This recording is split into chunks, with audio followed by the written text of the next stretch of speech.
group discovered very late into their deck testing process for this, and then decided very quickly after some extensive testing that it was in fact the nuts for this tournament, and they built then a lineup around it, and this is what they've ended up with, which is a very, very control-heavy lineup on Viper's side. Indeed, his Odd Warrior is going to be banned away, and Bozzton's going to be having to do without his Dragon Priest. So we're looking at even Warlock, Hybrid Hunter, and Odd Rogue for Bozzton, taking on the big mage, big control mage, the Dragon Priest, and Peanut Shaman from Viper. So hoping to get a glimpse of that one in there, and rolling into game number 1 here. Bozzton's going to be on even Warlock to start things off, and Viper on Dragon Priest. I would tend to say that there are some scary cards in Viper's deck that can do a number on Bozzton's overall game plan, but I think in totality, I feel like Bozzton has the edge here when those cards don't appear, but when they do, it can be a pretty sticky situation to deal with. Yeah, I think for the Warlock here, it's just a matter of just get a big threat down early and just try and punch him with it repeatedly, because almost any type of priest these days, because of the omission in most decks of all of the available copies of Shadow Word Death and even Shadow Word Pain, just early minions coming down and pushing damage from turns like 1 through 5 are so valuable, and then that gets kind of expedited by this particular build like the Dragon Priest, which also emits Mass Hysteria from the deck. So their actual big powerful board clears and removal effects don't really come into play until Psychic Scream. And if there is an 8/8 minion in play hitting away at you, you don't get to turn 7 to Psychic Scream it away. Yeah, some of the cards in Bozzton's hand I do like, though. And I think even Warlock is one of those decks that when it's poorly positioned in the metagame, I definitely think it struggles a lot. But when it has a good position or it has a pretty even matchup, it's got a lot of flexibility to it. So when I look at this hand from Bozzton, I feel like there's so many key cards here, even down to just like him having Mountain Giant and the ability to Spellbreaker an opposing Twilight Acolyte if and when it shows up is a pretty major deal. So I think Bozzton is in a spot right now where even if he sees some of those very strong opposing cards, that he has some game in this one. Even though we're looking at Viper's hand early, and it's pretty stacked with ways to dismantle the assault from Bozzton. It certainly is, yeah. There is an interesting sequence that you can play out in this matchup, specifically, slow Warlocks versus Priest, where you can actually throw out a Twilight Drake first with certain draws, and then when your Mountain Giant comes down, you already have that 4-attack Twilight Drake consolidated on the board, which trades with the Giant 8/4 that they make by swapping attack, and then you can, say, silence your Mountain Giant and redominate the board. But with Even Lock on coin, that curve just isn't really available to you unless you really want to pass up on pressure, because on Even Lock on coin, you actually get to play the Mountain Giant a turn earlier than you can the Twilight Drake. Yeah, and not always the prettiest sight to see when something like this happens, but I feel like this is the risk you often just have to take when you're in Bozzton's position. Yep. Bozzton, of course, is probably the player that you might just be less familiar with out of these two. Viper, of course, does already have his berth booked to the World Championship, but Bozzton, no slouch in and of himself. He was, in fact, top 8 in HCT Italy 2018.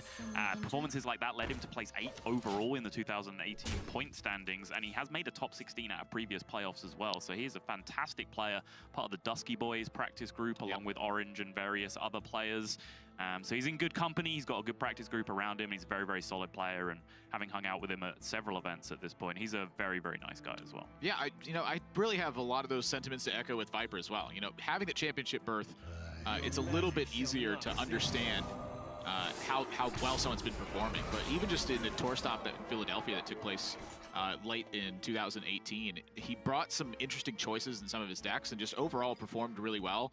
And for the most part, was just kind of hanging out with people and talking about the games and just random things they enjoy. Right. Not really a guy who I think takes it too seriously. It's that when it comes competition time, it's all focused, but in between rounds, just kind of chilling out. If there were one word I would use to describe Viper's playstyle, though, I'm going to go with methodical.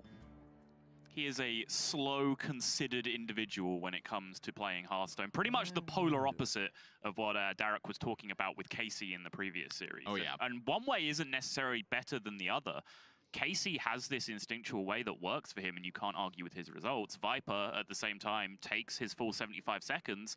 A lot of the time will probably arrive at the same play that Casey will in that time, but there is no harm in using the full time allotted to you if that's how you feel comfortable playing the game. Right. Some players, they just overthink it if they take too long. Yes. They'll start finding things that trick them into making worse-looking styles of play. And I think that's something you definitely should be avoiding. And Viper here taking the opportunity to just get aggressive, just pushes 8 damage. I am quite surprised about the push, but it does make a lot of sense when I'm just looking at how the board lines up. You know, Bozzton doesn't really have a lot of interest in just trading a Mountain Giant over a 4-5, and doesn't really have a lot of interest in putting his Mountain Giant into an 8-4. And going face here just means that you're going to end up taking even more damage on top of this. So I think Bozzton actually just kind of got pushed into a weird spot here. I think this was a brilliant move from Viper. Yeah. The Nausea Cleric is a nice little insurance policy here as well, because the one thing you would kind of fear in this position as Viper is the 4-3, the Spellbreaker goes into the 8-4, and then Bozzton can pick up a value trade with the Mountain Giant and then heal it up, potentially, with a Shroom Brewer, right? But the Nausea Cleric is a little bit of an insurance policy against that, where if it does happen, at least there is going to be a card draw going on Viper's side. Yeah. A bit of a punishment here with the exactly second Mountain Giant and Vulgar Homunculus to pull attention away from the 8-5 on the trade here as well. But I'm not necessarily sure that Bozzton's interested in trading. I mean, when my opponent leaves up an 8-5, I often, one of the first things that comes to my head is, how much damage can I now deal that I have 2 Mountain Giants in play instead of just 1? As a wise man called Rusty just told me very recently, you always value trade, Admirable. Well, there was a bit of a preface to it. I strongly disagree, by the way. I honestly think, like, if you're learning the game, you should point every attack at face and then convince yourself not to attack face. I think that's a healthier way to do it. Learn when to not do so. Yes, default every attack to face and then say, what is wrong with doing this? And if you can give yourself a reason why it's wrong, then take the value trade. Quite often, you will end up taking the value trade because there are a lot of things that will go wrong with going face. Now, initially, you may find yourself never backing down from it. And I don't think there's anything wrong with that. But you will soon learn the pitfalls of not ever backing down from that face attack. Yeah.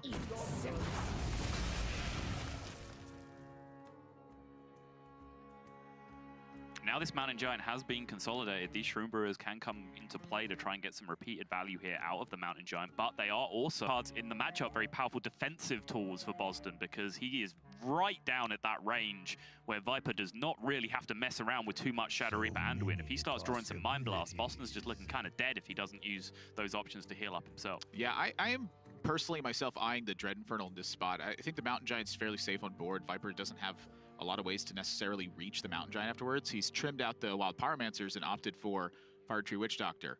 The caveat there is Dragon Maw Scorcher as a single copy of in Viper's deck. You know, rolling into 7 mana, I feel like you're going to have 14 attack on board. Viper's not going to have a board in play, and then you get to preserve both the Shroom Brewers. You get to buff up your Spellstone, and then you have Bone Mare and Lich King to follow it with a Blood Reaper Gul'dan back behind. Feeling it. I'm marching to your beat, Admirable. Now, that being said, I'm not sure if the Mountain Giant should trade or not. My instinct tells me it should be in this spot because Bozzton's life total is just so precarious. Ooh. So if he's going to go this direction, it makes 0 sense to be trading instead. Yes. Now you have initiated a race with your opponent and you've said, let's go. But Viper has an inclusion in his hand that answers that. This is an unusual card to be found in Viper's hand right now with the Scale Worm. And now that I see it, I like the line that Bozzton's taken here. It kind of splits the difference between the two lines we were talking about. You know, you were advocating for like developing more heavily with the Dread Infernal, but then you were kind of stuck in this position where maybe that means you're supposed to take the value trade with the Dustbreaker, whereas I was looking at just a more defensive option. Bozzton just split it right down the middle and gave himself a little bit of leeway with the heal and used that to entitle himself to send H damage to face. Yeah, I think that has a lot of merit to it as well. You know, if he ends up going for a value trade here, it means that Viper, as he approaches the Shadow Reaper Anduin turn, you have a lot more to worry about where that trading is concerned. It basically starts a chain reaction where you are playing recovery, and Blood Reaper Gul'dan versus Alexstrasza typically does not play that recovery game very well. Right. So I do like this angle from Bozzton too, because aggressive stances just put your opponent to the test. They have to have answers to these situations.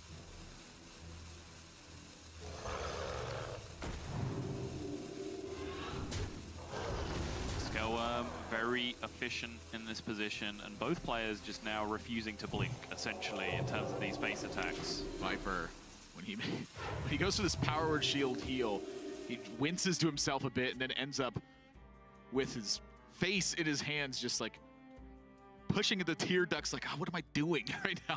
Did I really just heal over play a 3-3?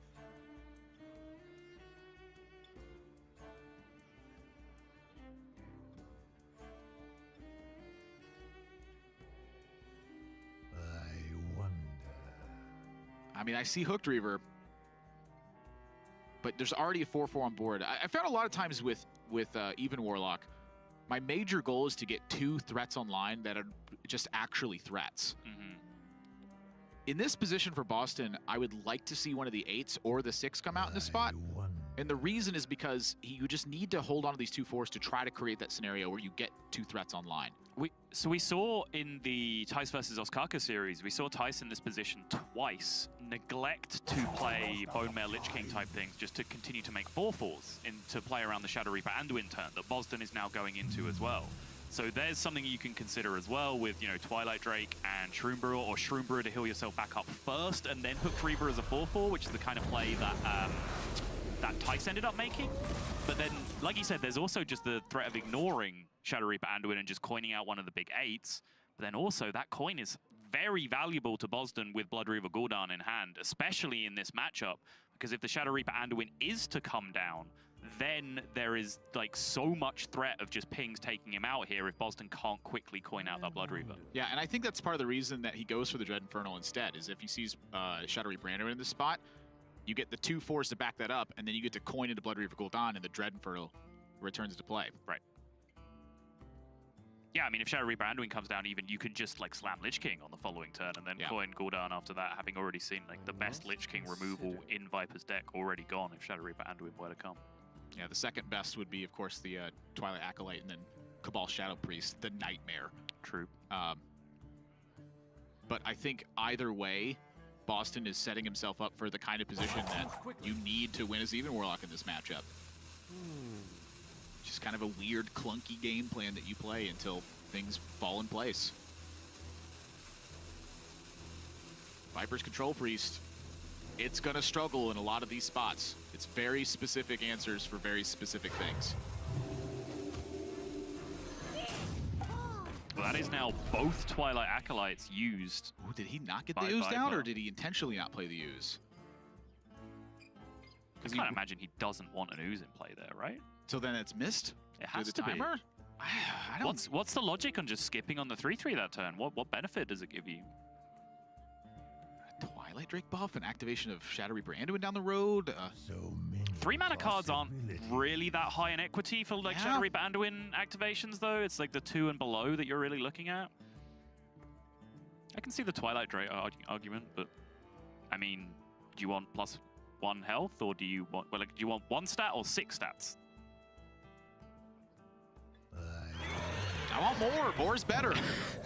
More is just Mora. I like Mora. Give me some Mora. Wait, that's me. We didn't even plan that.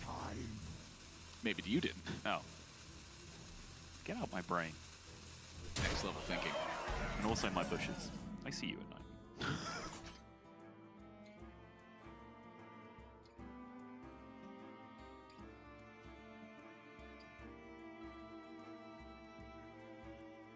I think not seeing the Shadow Reaper Anduin last turn Bozzton can be quite confident that it is not in the hand.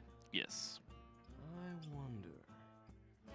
And again, like, he doesn't really have to play around it this turn, because even if Shadow Reaper Anduin were to come down here, the board gets cleared. Like, the 6/4 doesn't just stick around, it gets cleared out as well, and then he has that coin Gul'dan we've been talking about. Like, it's not even really a bad Anduin for him to take in this spot. He's preserved 9 healing in hand as well with the Shroom Brewer and the Spellstone. Bozzton looking in really good shape. Yeah. And how much of it is just Viper looking in particularly bad shape? He just really, he's been way too reactive for this matchup. Or not, sorry, that's bad phrasing. I'm not to say he's playing too reactive for this matchup. His hand and his draw has been far too reactive for this matchup. I was like, really? I feel like Viper's kind of, you know, turning up the heat a little bit. Yeah, he's doing the best with the ingredients he's been given. He just hasn't had the proactive start that he needed. Past that point where he snatched the A attack off the Mountain Giant and made a push. Once that was gone, he just really didn't have the gas to keep going, although maybe a more aggressive use of that Gluttonous Ooze would have helped him. Now, the Gul'dan doesn't really get much back in this spot because the Infernal got screamed away. It's a Vulgar Homunculus? Yeah, I think that's about it. I don't see a copy of Master Spell, or really any silence for that matter. If I'm in Bozzton's spot, I am really eyeing these two Twilight Drakes.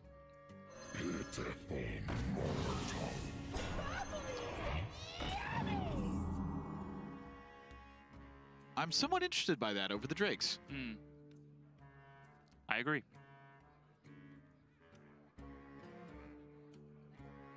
I suppose a weird route to victory would be Viper has 2 Mind Blasts and Witch Doctors into a 3rd one. Sure. So many possibilities. I think if you put yourself in Bozzton's shoes as well, like he's envisioning a very weird, scrappy hand on Viper's side based on what the last few plays have been. That's an excellent point as well. I mean, you know, Viper just has been hanging on to cards for a while. Yeah. And if this is good enough to get the Psychic Scream, you know, a second one perhaps, why not?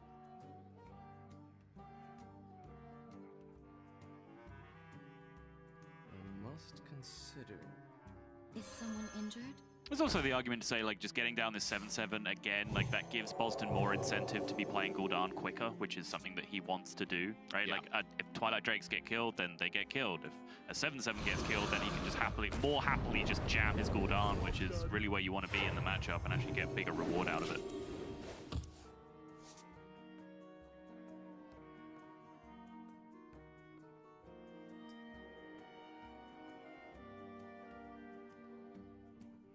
Viper's looking exhausted. I mean, it's been a pretty long day here, thanks, you know, partially to round number 1, which you and I cast. Yeah, we just did not cast that game quick enough. We should have sped it up.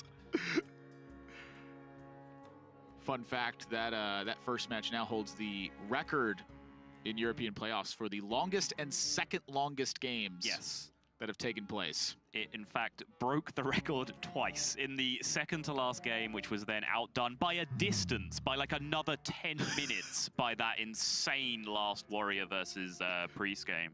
Going back to that as well, like towards the end of that game, I was kind of egging Hunter Ace on to concede because I was just saying he was like mathematically dead. Hunter Ace actually spoke afterwards and said that he thought he was actually close to the turn timer that would force a draw in the game client, although we have rules in place in the tournament to declare a winner in that. And then when we went back and kind of thought it out, like, yeah, he was in the 40+ turns at the end of that game when it got down to it.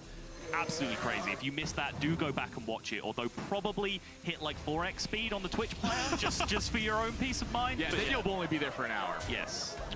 We're not kidding. And you will be there for an hour. Bozzton turns up the heat this turn, and rightfully so, given the position that, you know, Viper, again, has been floundering around in this game, not really anything happening. And now the hand's getting forced.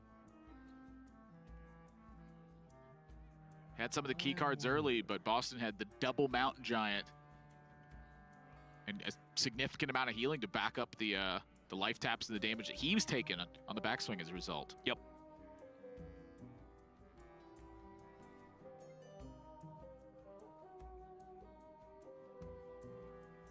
I must consider.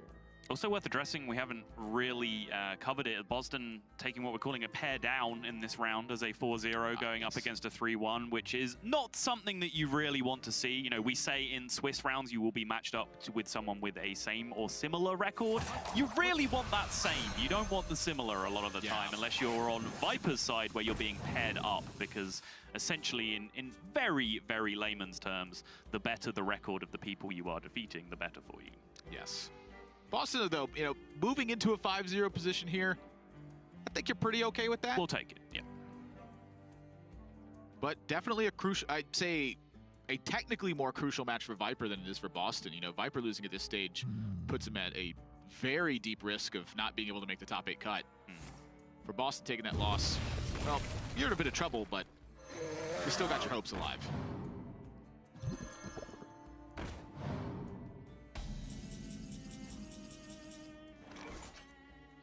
Well, yeah, suddenly there's 10 damage. Suddenly there's a Fire Tree Witch Doctor. Suddenly none of these cards deal damage. You're staring down at 7 across the way as well. You happen to be at 7. You got to do something. But what is that something? Ooh. Yeah. Bootleg ice block, as you put it earlier. It's a tenuous link at best, but I stand by Kinda it. don't die this turn. Yeah, yeah.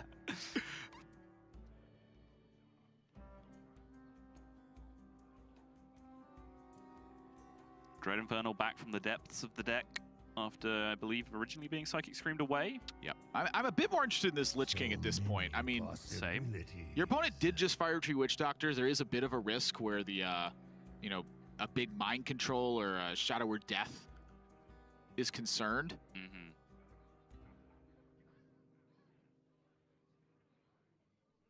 I'm also just down for some Gul'dan. Ooh. I'm sold. I feel like at this point, like, Bozzton feels comfortable. He's not going to die to any burst combination, especially after he just saw a Holy Fire get used. So then you start to get in your own head about what this spell from the Fire Tree Witch Doctor could be. And I think the best play, where you don't really have to worry about any of them, is Gul'dan over either of the other minions, where suddenly, you know, different things like Seance and Mind Control and all kind of nonsense can start to make an impact on the game. Yeah.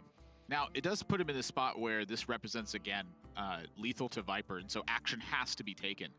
Was that not the case with Blood Reaver Gul'dan? With Blood Reaver Gul'dan, he gets a 2/4 in play, and so... he doesn't get... the Hooked Reaver didn't die? Did it get screamed again? I believe the Hooked Reaver got screamed, did not? Okay. I was working on the assumption that there was a 4/4 coming out of it as well, so that makes more sense. I'm pretty sure it got screamed. I believe you. I am not sure I believe me, though. Have some confidence, Admirable. Oh, there's plenty of that. You are a smart and beautiful man, and you should believe in yourself. I'll say a third of that's true. I'll work out which third and get back to you.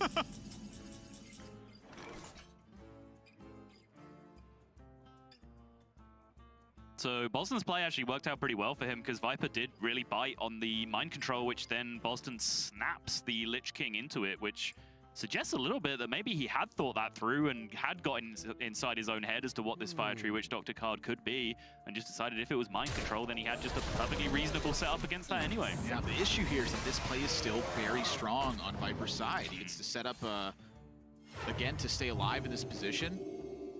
You know, the real problem is that Viper's running out of gas, but the position is still quite strong for him, I'd say, is one of the big issues here. And Bozzton with an interesting opportunity here, too. Something you very rarely see out of the Even Warlock side, which is the ability to tap coin Blood Reaver Gul'dan and set yourself to 15 with Hooked Reaver in hand. I've only encountered this one time in all of my Even Warlock play where I've had coin this long and literally drawn into Hooked Reaver. Yeah, you do it, right? To be able to tap to 15 and then Blood Reaver Gul'dan. It's kind of a big deal. Bozzton picked up Blood Reaver Gul'dan to play it there immediately. One of the issues, again, is just if you think about the way that Viper's hands panned out, there still could be 2 Mind Blasts or a Shadow Word Visions and a Mind Blast or what have you. Just ways that you could just randomly kind of almost die to stuff. Yeah, but you'd be at 20. 20's fine. For now. Yeah. Now doesn't last too much longer. Like, That's true. Bozzton's trying to kill Viper here. He's not playing defense. I'll give you that. For now. That's a very true story. But I'm quite interested in this Drake sometimes trading off. Now, the reason I don't like it trading off is, again, you just represent pressure to your opponent. They're the ones playing defense. But I think you're in a good enough spot to do this. And to me, that's a very important facet. Let me change. Bozzton in the end does catch on with the life tap first. Obviously, it's a big deal. If the point isn't clear to anyone at home, it's if you life tap. If you don't life tap, you get armor on top of your health total, and then you start to continue healing up. So it's very difficult to get them below 17. Whereas if you life tap first, you get that perfect 15 number. You stack the armor on top of that. You get your big 7/7 to play out at will before you then heal up afterwards. Yeah, and to me, this is looking like a. You know, you search for Defile, it's probably not there. Doom Pact, Hooked Reaver, ship to turn. This has been a very interesting technical game of the back and forth that's been taking place. It has.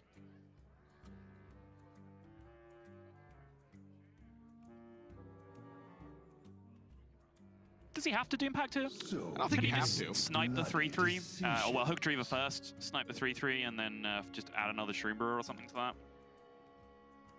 Because the 7/7 it still isn't being challenged by what you leave on the board there. You're still like threatening lethal on the following turn. I must feed now. My hunger It's tough. grows. They just mean different things. Like They do, yeah. varyingly tiny, somewhat annoying different things. Oh, this is interesting. So something else to consider is that if Shadow Reaper Anduin hits on your 7/7 taunt while there's this much pressure on the other side of the board, you don't really have anything you can do about it. In this situation, if Viper Shadow Reaper Anduin pushes for 6, you can follow with the Hooked Reaver afterwards. Because the face attacks would take you back down into range. Yeah, okay. And you don't lose your defensive measure as a result of that either with the Hooked Reaver. I think they both play out fairly similarly, but this one utilizes Gen Greymane and Sunfury Protector, 2 pretty darn weak cards at this stage. And you preserve Hooked Reaver, a potentially very strong card at this stage.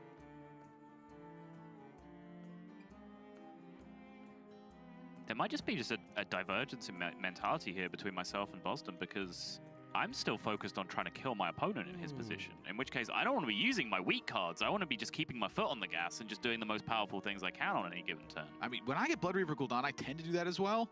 I mean, 3 damage a turn plus you refund 3 of your own health. Yeah. It adds up very quickly. There's not a lot of healing left in Viper's deck. Odd Hunters do very, very dumb things to their deck to deal 3 damage per turn to your face. Yes, and when you're playing a deck that doesn't, present any aggression, it often works. Yeah. The problem is a single Flame Imp will dismantle your entire strategy. Yes. It's looking like defensive Alex, yeah. And this is something that I feel like Bozzton has just opened himself to. He created a board that was challenged by what he saw, as opposed to a board that wasn't. The 2 health differential between the 6/5 that he played and the 7/7 that he could have played has just allowed Viper to just take control of the board. You trade off the Doom Pack one less card away. I was like, he's not seriously considered fighting this on even footing. I was like, this is... And now that you've seen the Alexstrasza go away, Bozzton is free to heal himself basically as much as possible. Yeah.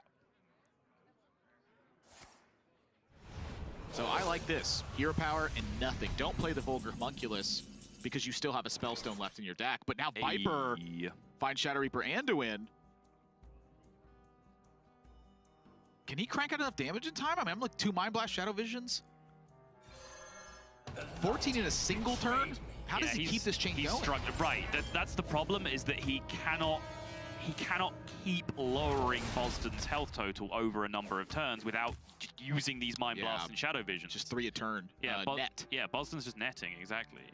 So Viper has to find a way to either stick a minion on boards to get some attacks through, or he needs to find like stacks on stacks of Mind Blasts and damage. Which the stacks on stacks of Mind Blasts, probably not happening this game. There's 1 Witch Doctor left. There's another Fire Tree, yeah.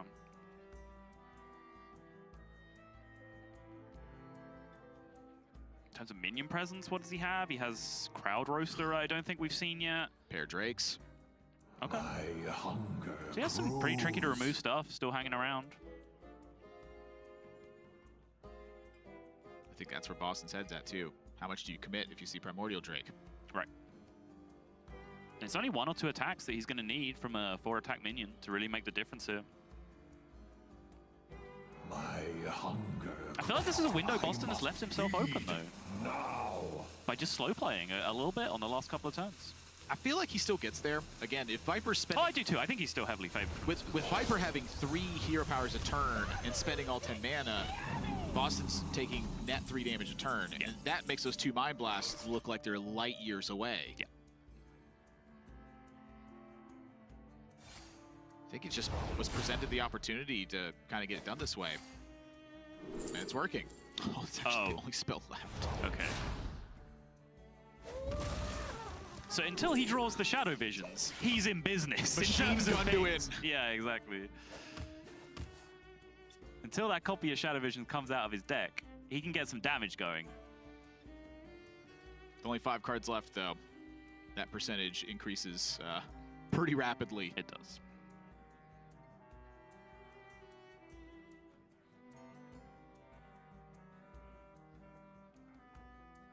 So many bloody decisions. Pitiful mortal. But regardless, it does look like Bozzton is just putting the finishing touches on this game. He's found his way all the way back up to 30 now. And Viper with his Alexstrasza already gone, and with just a little handful of ragtag dragons left to play, and a couple of Mind Blasts for his name. I'm just personally upset at Hookdreaver calling us pitiful mortals, and he's just a 4-4. Yeah. I feel like... Freaking delusions of grandeur over there. Yeah. Seriously. Yeah. I'd take that from a 7-7, but a 4-4? What's even the point? Yeah. Who am I kidding? I wouldn't take that from a 7-7 either. My hunger grows. If it's not Lich King sized, Saddle doesn't care. Yeah.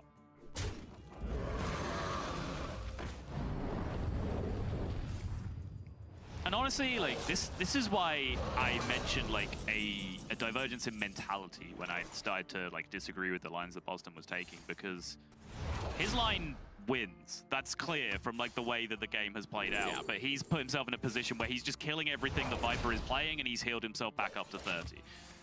A different line may have killed Viper quicker. They both win the game. You don't get a medal for winning quicker.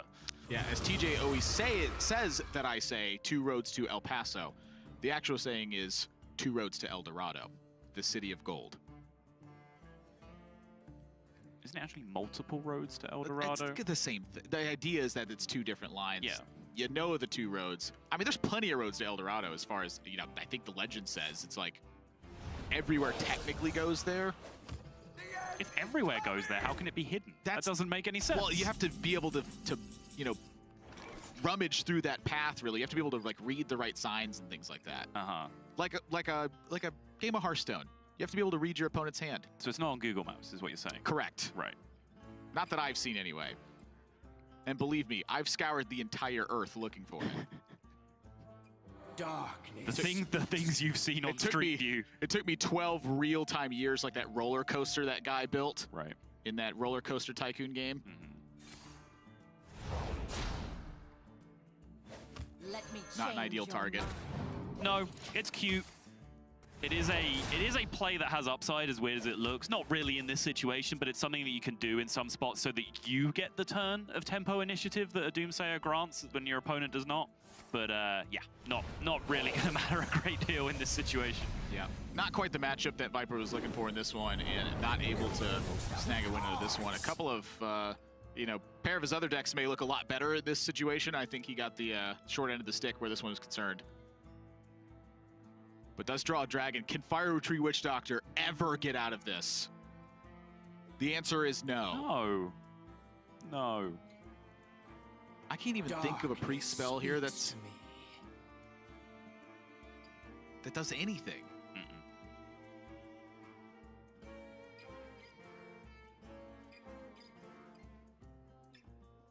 To me, it's just funny that Viper is calculating this prior to even seeing the Witch Doctor. Right.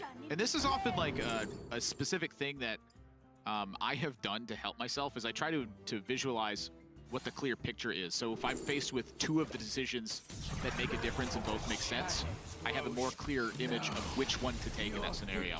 Yeah, and he goes through the motions. But locked up that top 8 spot. Sure does. 5-0 is a lofty perch to fall from. And I'm looking at this Shaman hand from Viper. And Saddle, that means we're in for a treat. As he very give me this deck list. Semi-violently swipes the deck list from a resting spot on the desk. I'm just going to dispassionately name some cards in this deck. Give it to me. Lay it on me. Electra Storm Surge, Zentimo, Lone Champion, Haunting Visions, Elise the Trailblazer. When we get into Battlecry territory, there's Dragonmaw Scorchers, there's Primordial Drakes, there's Hagatha, and then as we mentioned before, there's that Shudderwock to just bring it all back at the end and just wipe more boards as we get further into the game. So it is just a phenomenal anti-aggro deck, but against a more late-game focused or mid-rangey deck, does it have the punching power to keep a bigger board clear consistently? If you're asking me a question about this deck, what I can tell you is the deck list and what they call it. I will give you my name, number, and rank, and nothing more. Quickly. I mean, the hand looks pretty good right now. It does. I think, honestly, this matchup is a good test for it to, you know, find some kind of place in my estimations, because this is the exact kind of mid-rangey, build a big sticky board kind of deck that can, in my mind, give this some troubles. Never mind. I forgot Shaman can just draw... Never mind! I forgot Shaman can just draw Keleseth on 2, and then everything's fine. That is definitely a super powerful card. I don't think there's much question about that. And that being said, there's not really a ton of minions in this deck. You know, you're looking at spells, pair of Earthshocks, a Haunting Visions, 2 Healing Rains, 2 Hexes, 2 Tidal Surges, 2 Volcanoes, a Rain of Toads, and a Hagatha. There's no Zoo deck out there that's playing like, you know, 17 spells in the deck. That's just not how it works. I think Keleseth is in there just because there was no other 2-cost Shaman card that had a Battle Cry that healed or dealt damage. Right. I mean, there's some stuff. There's Stonehills, there's Intimo, there's Electra, there's those Primordial Drakes that we're talking about, Elise, Dragonmaw. Like, there's some things that benefit from being buffed, for sure. But yeah, it is a very, very spell-heavy deck. It's typically how minions work. As Raven always says, that Sottle says, having +1/+1 to your entire deck is pretty good. Yeah.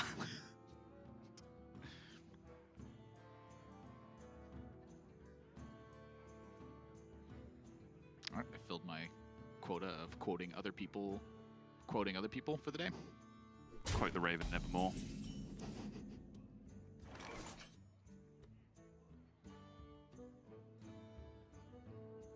Viper just looks uncomfortable. Like, Really? He's just sat there shaking his head like something has gone wrong. I'm not seeing it.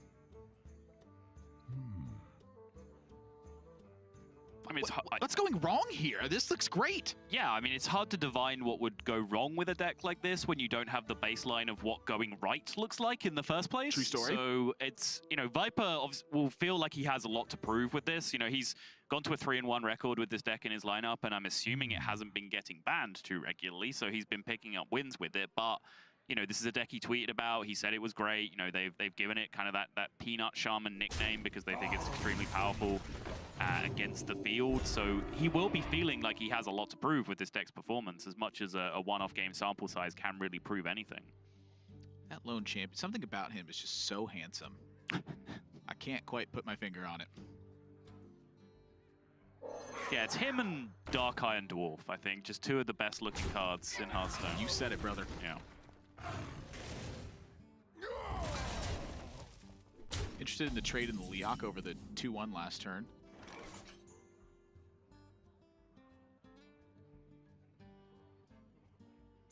And I'll tell you what, Hunter does not really let your life total just sit there and wait to the late game. It pretty much starts to do this early on and continues to do so. It's the moment you can't kill their minions. Yes. There are 2 Healing Rains hanging around that Viper can use to recover later on, but that Deathstalker Rexar is going to be the big question for me. Like, can this deck, is it one of those decks that just concedes to Deathstalker Rexar? That's my question, because does it have a win condition? Like, how does it win the game if not just through attrition? Well, something else I'm looking at too is just, you know, the steady shot is actually a big deal. You know, there's a Master's Call already in Bozzton's hand. Sure. There's not really a shortage of pressure that's happening from Bozzton's side. I think keeping the steady shot around has a lot of merit as well. I agree. For some time, he can do so if he would like to, especially because, you know, ideally he'd like to get a Zentimo going first and then switch to Deathstalker Rexar afterwards if he's going to go that route. And for the time being, yeah, until he's out of pressure, the 2 damage from the hero power might end up being more beneficial against what is already looking like a very, very slow deck from Viper's side.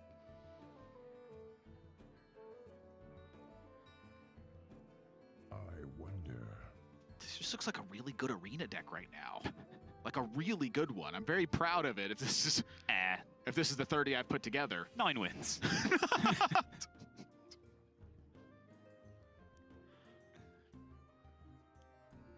I'm just saying, like, you're making a profit on your gold. It's true. It's true. Wonder.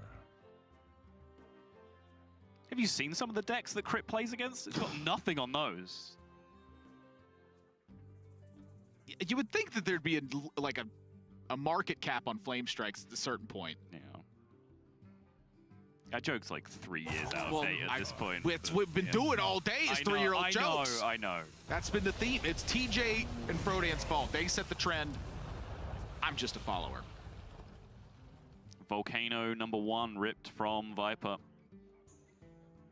There's no storms in here if I'm reading it right. Correct. No, there is not. So yeah, even the mass removal that doesn't come from minion battle cries is actually quite limited when it gets down to it.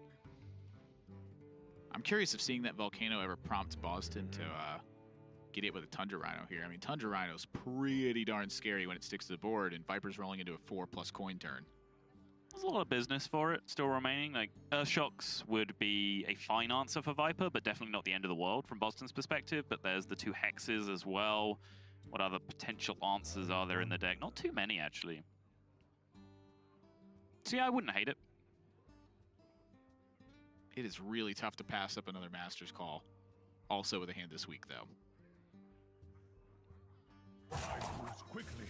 See, to me, Master's Call is a card that I play similarly to how we used to play Sprint in Rogue, when it was briefly supplanted Gadgetzan Auctioneer as a card draw engine in Oil Rogue, for example. Yeah. I think a lot of people played Sprint quite badly in that deck.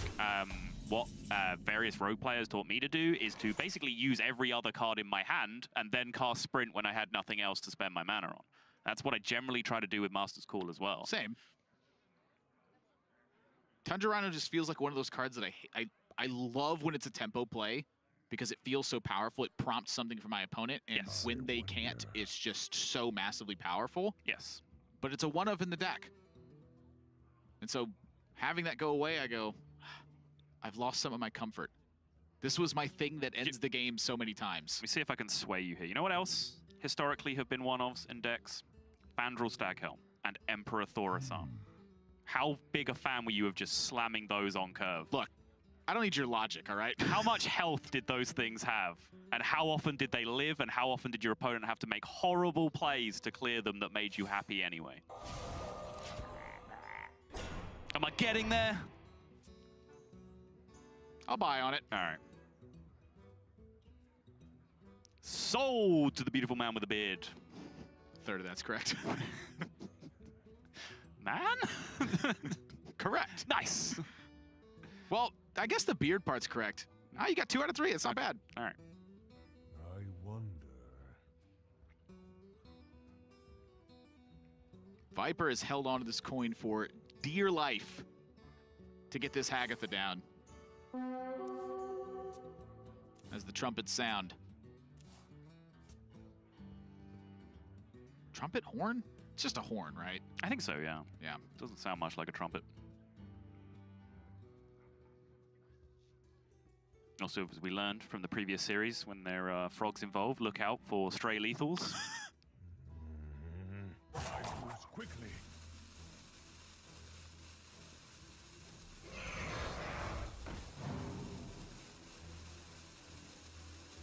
Well, those 2/1/1s just, it's death by 1,000 cuts. Yeah.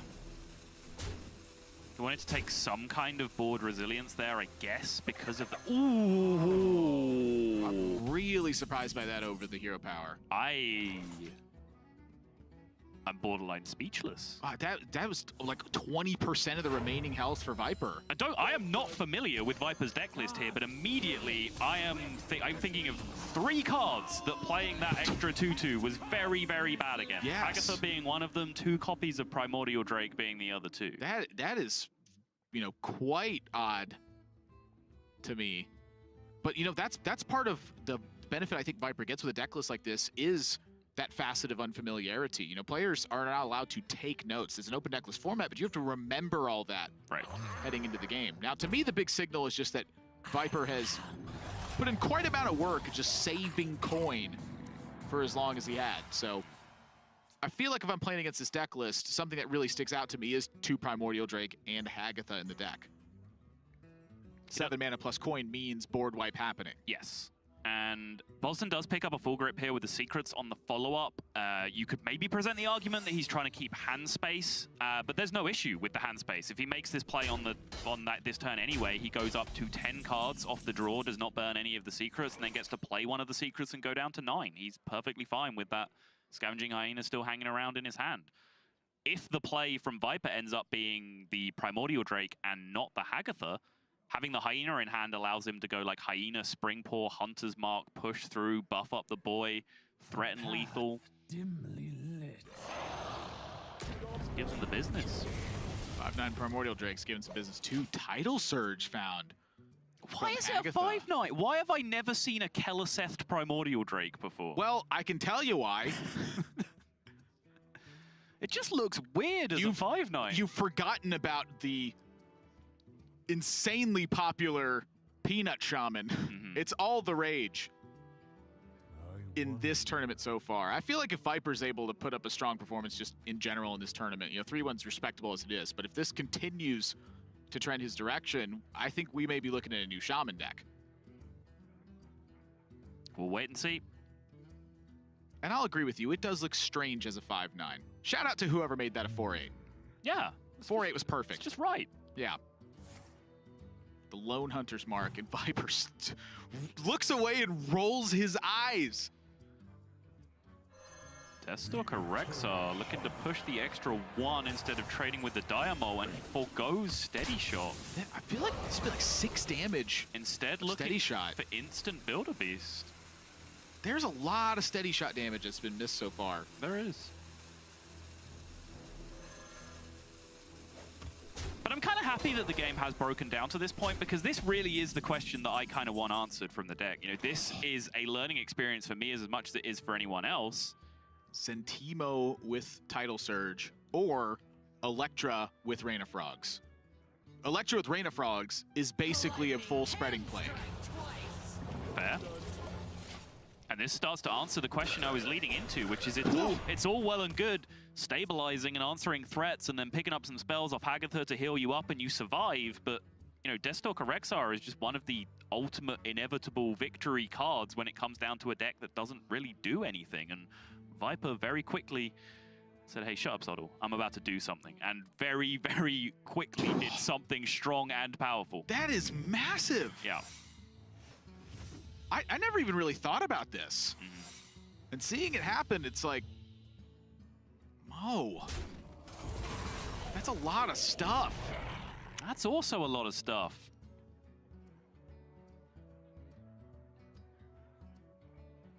Yeah, but 3/3s versus 2/4s is not exactly a deal I'm sold on. No. 3/3s versus 2/4s with an explosive trap in play as well. Starts to get a little bit more spicy. I would be surprised if Viper had some interest in going face here. This is one of those spots where you go, you know what, I'm gonna wait a little bit. I'll just take my 4 mana this turn and just have a good old time. Yeah. Cryostasis is not like the worst thing in the world here, though. I mean, freezing up one of your own minions just to make it bigger. Yeah, when it has Taunt, like, who needs to attack with it? Especially when there's all these traps disincentivizing the attacks in the first place. A path dimly lit.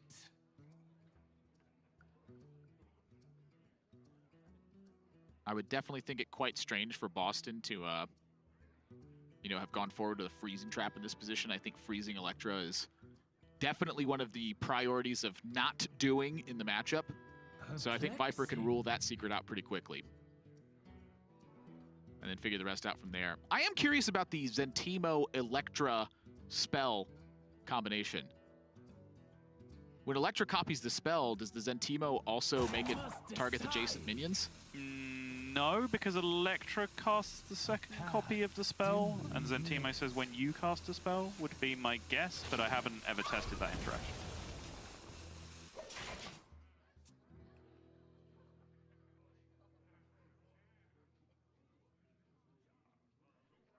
There's the boy. We already got the main boy in play, though. I mean, this is the one that you said you were concerned with. Is can Viper Shaman handle this? Yeah. Obviously, like I said, I'm just learning as we go, like everyone else is. But this is the big question that I just want an answer to. Like, what can this deck do against Deathstalker Rexar? Because if you're going to play a deck in this metagame, surely you have to have an answer for Deathstalker Rexar, right? If you believe a deck to be the nuts. I would think so. Yeah. My opinion coming into the tournament was that I personally somewhat felt that not banning Hunter was somewhat foolish. It is just such a powerful deck. I feel like so many times you're just giving away a win by leaving Hunter up. You're like, God, just go ahead and take that one. It's so powerful. And the way that tournament lives are built, they're typically meant to take advantage of one specific thing. And as a result, Hunter gets even stronger in those scenarios. I think it's fine to have some of those matches where you're giving away a substantial edge in order to have a substantial edge somewhere else. But typically that means you get to still have a chance to win against some of the decks. I feel like the edges you give up against Hunter oftentimes are quite massive. That being said, I think Viper's having a pretty solid game happening for him. But things are starting to fall apart a bit. Bozzton's getting some great Build-A-Beasts, and that's adding a lot of pressure. Ooh.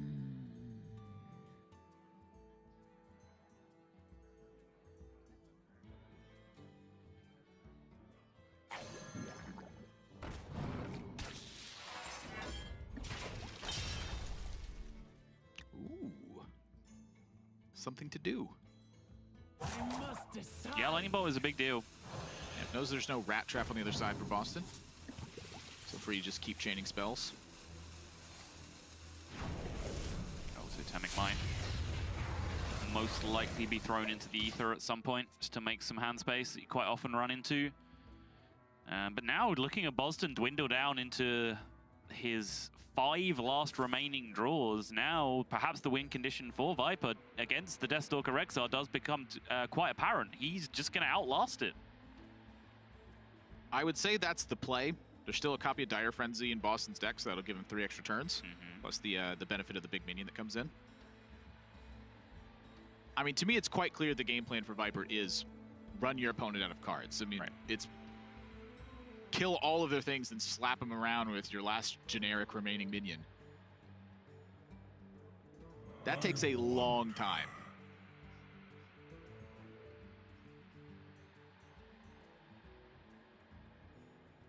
Bozzton going really deep on this choice.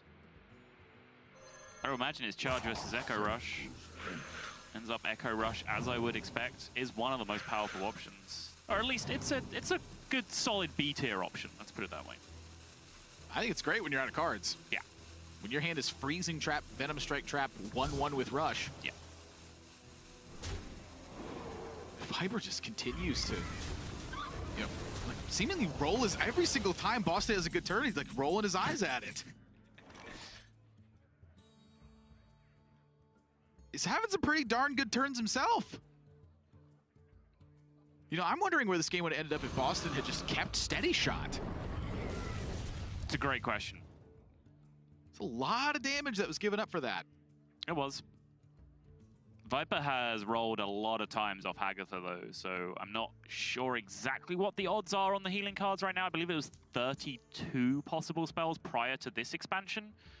So Healing Rain specifically, for example, was a 1 in 32, but then you also have other options to heal.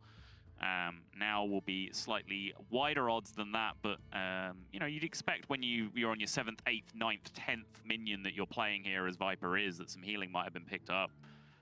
Found the 1 Tidal Surge.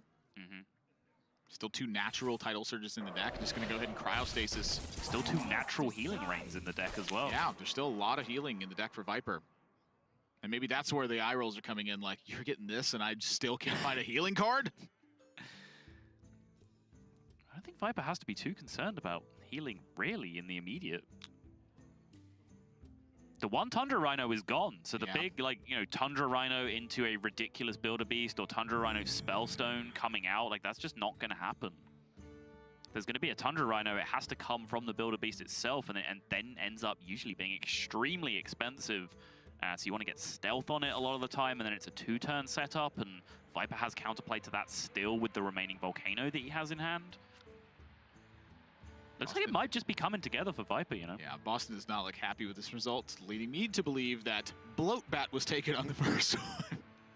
The way that he just looked when these 3 minions came out of the second window.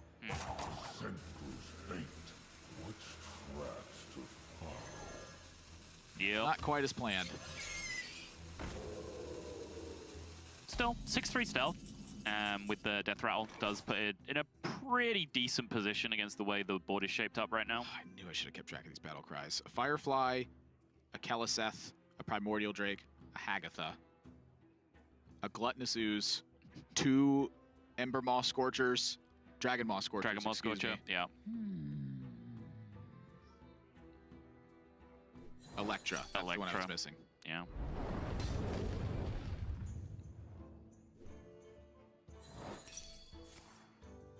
I am not a morning person. Same.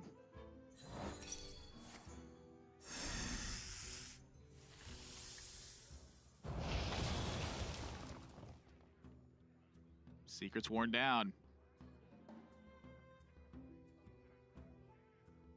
I got mojo. I must decide. Is he other miting? Yes, he is. Okay. I can see this. Oh, he can actually frost shock the Imp Master. Oh, the Zentinho will big bad freeze. voodoo off this as well. Wow, That's this is a clear skies. Huge push from Viper. Wow. Off the Zentinho.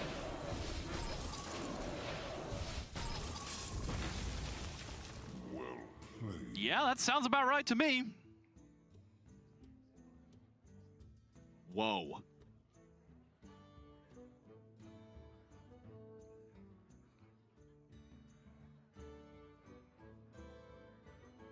Bozzton's going to have to find some magic with this Dire Frenzy if he's going to make anything happen here.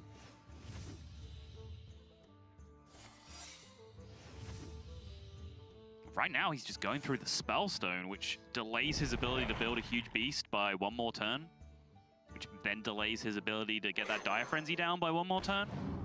It's just presenting another problem for Viper, though. But he's pretty much got that handled, it looks like. Shadowwalk in hand, I don't think any board state that Bozzton can make can be a problem in the immediacy. There's just too many clearing battle cries in there. It has to be a board and then another board and then another board after that. This kind of goes back to the Tundra Rhino now. Damn it, this deck works! What the hell? Perplexing. Just blows up everything. Yeah, It's the blow up everything shaman. it's just Odd Warrior, but the cards are a different color. And there's not piles of armor. So just piles of goofy looking stuff that seems to be working. Perplexing. Yes, indeed. Perplexing. I'm plumb surprised. I feel like the Hearthstone heroes have got much more apt in their analysis recently.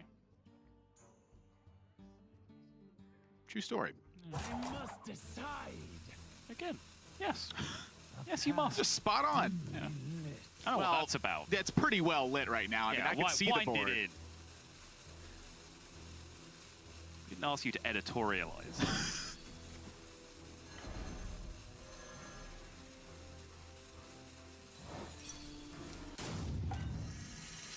This whole board's gonna die again. Yeah. I'm not going to try and call exactly what's going to happen, but with some form of confidence, I suggest that this board is going bye-bye. Oh, there was the lone champion in there that we didn't recap as well. Look at the resummon from the Big Bad Voodoo. Oh, I didn't even see what that was. Kept a 3-1 though. And there you go, yes, in the end, Totemic Might does get tossed away. Of course, it ends up proccing twice because the Electra Battle Cry was recycled from the Shadowwalk there, and the next spell that he cast was that Totemic Might that he just wanted to get out of his hand. Admirable is just looking on in like the most mystified glare on his face. What is happening? Like It killed everything. but I'm just don't. I'm wondering why it works. Like it's working, and I don't. I'm having trouble grasping what's happening in its entirety. Why are generic shaman removal cards? Not even that. Like, most of these were generic neutral removal cards. Primordial Drakes and Dragonmaw Scorchers. It's working. I Yeah. don't get it. Yeah. It's just kind of weird.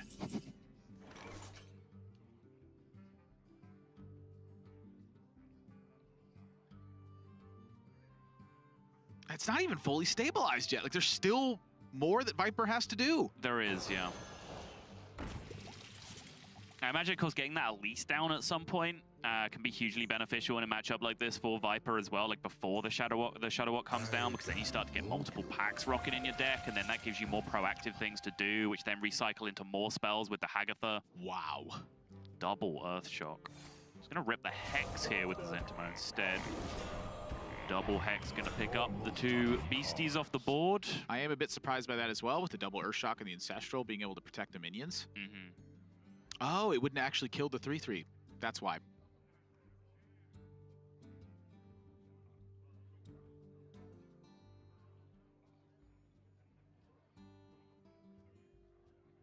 Is 4 damage missing here from Bozzton? Is that it?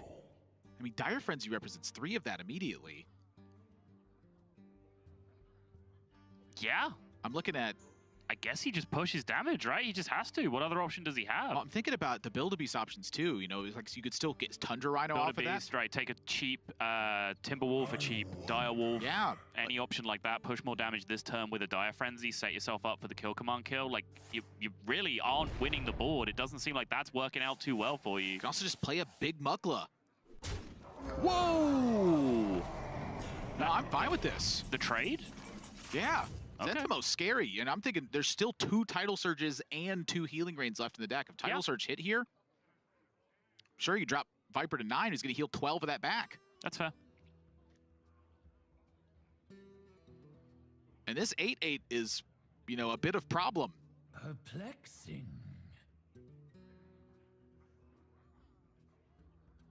16 on board currently, I believe. No, only 14, right? 11, 12, 14, yes. Health, that is, for the sake of Volcano. Yes. Perplexing. Is that Ancestral Spirit going to come down to try and secure this? I imagine it has to, right? Yeah. These Totemic Might's got to stop. Viper needs some real cards here.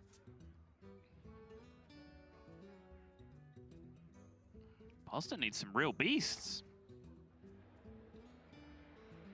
He's just not finding the juice off his Deathstalker Rexar anymore. He got a couple of nice Razormaws and the like early on. Echo Rush guy.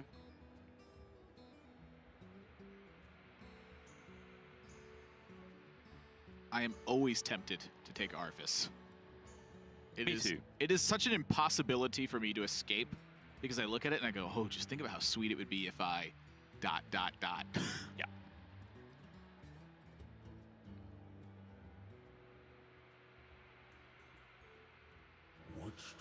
And Viper's still got 4 healing cards left out of the 10 cards remaining in deck.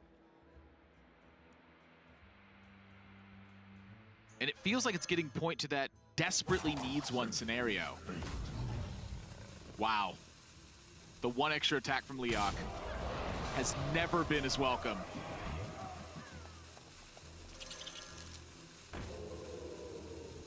But just once again, Viper's got a way to handle this. Finds Tidal Surge.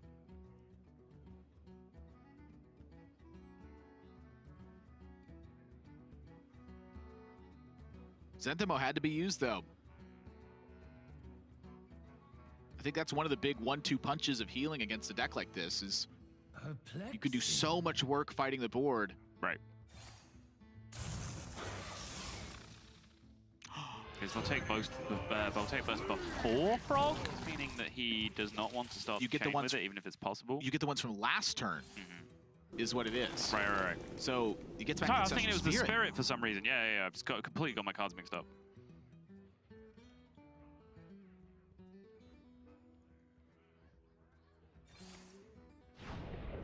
I mean, Viper's feeling pretty darn ahead, I think, given the situation that's panned out. For sure. I must decide. It's close, though. Ironbeak Owl is just, it's such a massive hit off the, she's just laughing at the frog. Yeah. A silence from Bozzton's good. Another Life Drinker effect is good. There are so many good ones in the Build-A-Beast that have high impact here. There's so many. Oh, there's so many Owl lethals. Or actually, are there? Because so many of those options would have to come in the first pick alongside Owl and are therefore impossible just because of the way Owl the Charge- selections are made. Yeah, Owl Charge Owl was lethal Charge here? would have done it, but I was thinking like Owl Timberwolf, Owl Direwolf, which I don't think are possible because they come in the same stage. Correct. Yeah. Text first, keyword second. Yes. But even still, the Owl just pushing the damage from the stealth minion represents the Life Drinker kill command on the following turn.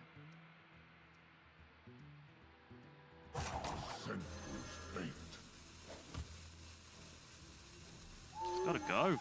Just gotta push some damage. That is rush, not charge on the owl.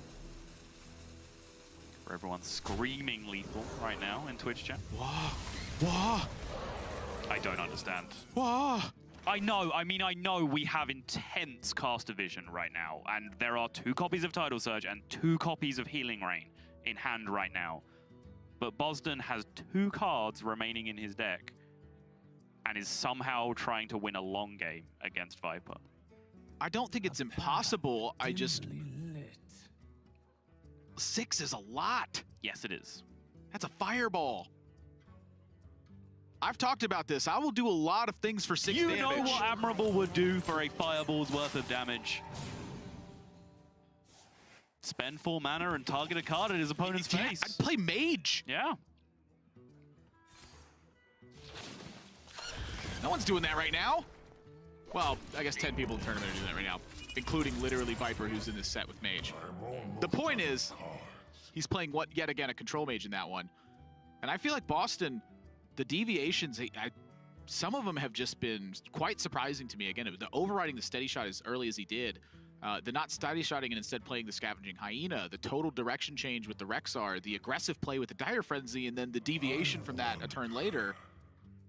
Even the turn where he did switch to Rexar, which I was okay with, he then immediately built a Beast as opposed to Hero Powering first just to push 2 more damage and then playing the Rexar afterwards. I feel like if you're going to play the Rexar, I like to build a Beast a lot of times as well.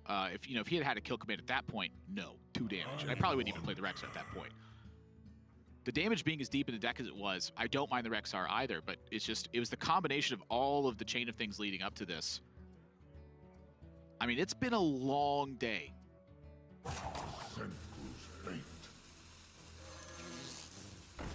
And that has stealth? Yeah.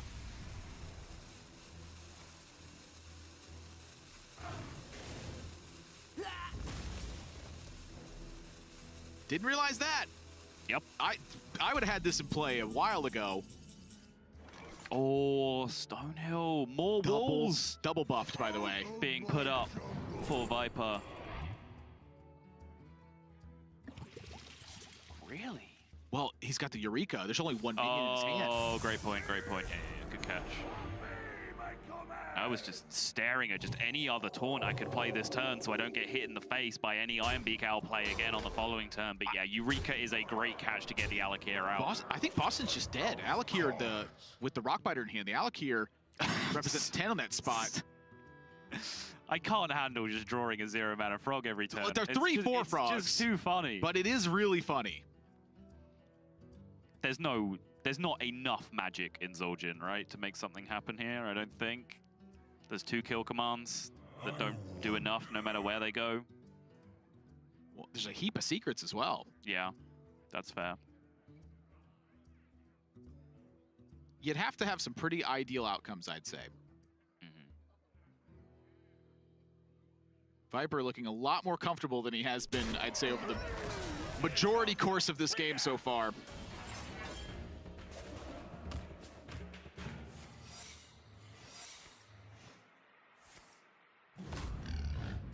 Honk. Not green as far as we can see, but we are spectating from the wrong side of the board. Master's Calls, both Master's Calls before the Dire Frenzy. It's actually pretty nice in terms of preventing fatigue for Bozzton to leave the maximum number of cards remaining in his deck as were possible. But the removal spells are all targeting his own stuff right now. Yeah. Oh! Oh! Yep.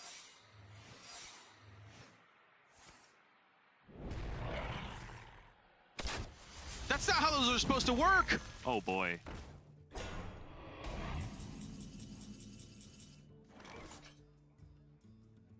I didn't even realize that was in the deck. I think that was one of my dispassionately read cards at the beginning. No wonder I didn't remember. Yeah. Allow me to read some cards dispassionately from this list. Hey, you get Welcome to the what you pay Hearthstone for. Championship Tour. It's the European playoffs. Allow me to dispassionately read some cards from this deck list.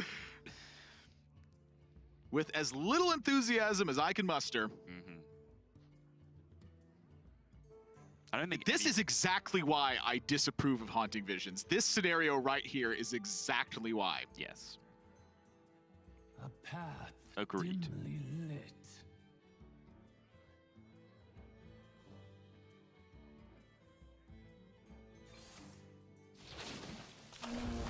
Okay.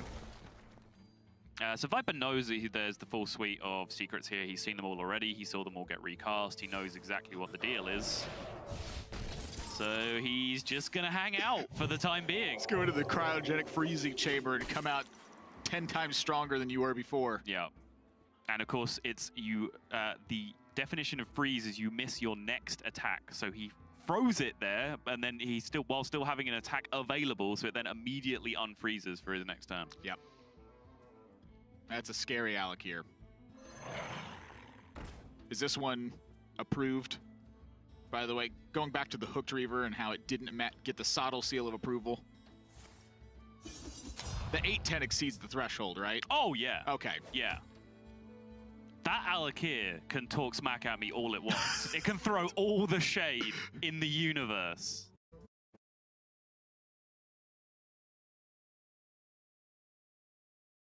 Don't talk to me or my Kragwa ever again. Yeah.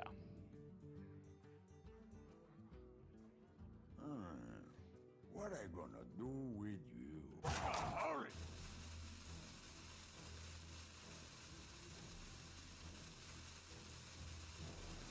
Sottle, we have gotten some wacky games today.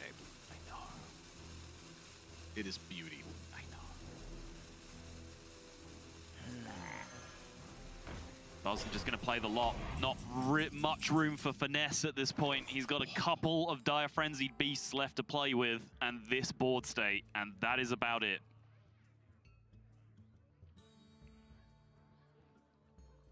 You look perplexed. This is lethal a lot, right? It's lethal a lot. Alec here attacks the frog.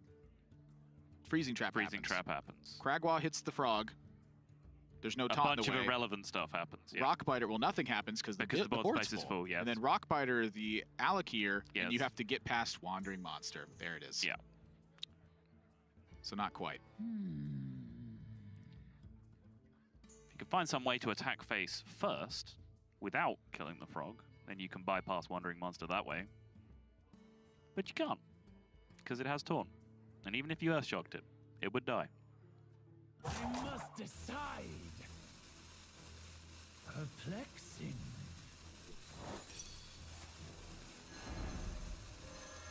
Choosing to freeze the frog here, which can potentially give him cryostasis again, but now he's going to go with the hexes, which he can then get back again next turn if he wants to.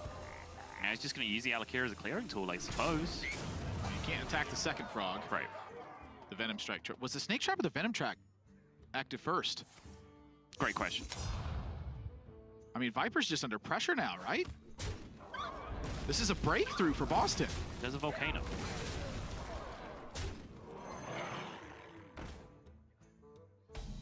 He needs a Volcano and a card that kills one more 6/6. And the game is pretty much done with. I forgot that card was in the deck as well. There's just so many different weird cards. Yeah. I keep getting little surprises at every turn. Yep. Doesn't look like Viper's under too much pressure to me. Correct. I was wrong. Very wrong. Viper found a route to literally eliminating all of Bozzton's resources. There's nothing left. What is Viper counting? Just for fun, as an exercise, I'm going to count the remaining 5 cards in my deck, just so I know what they are.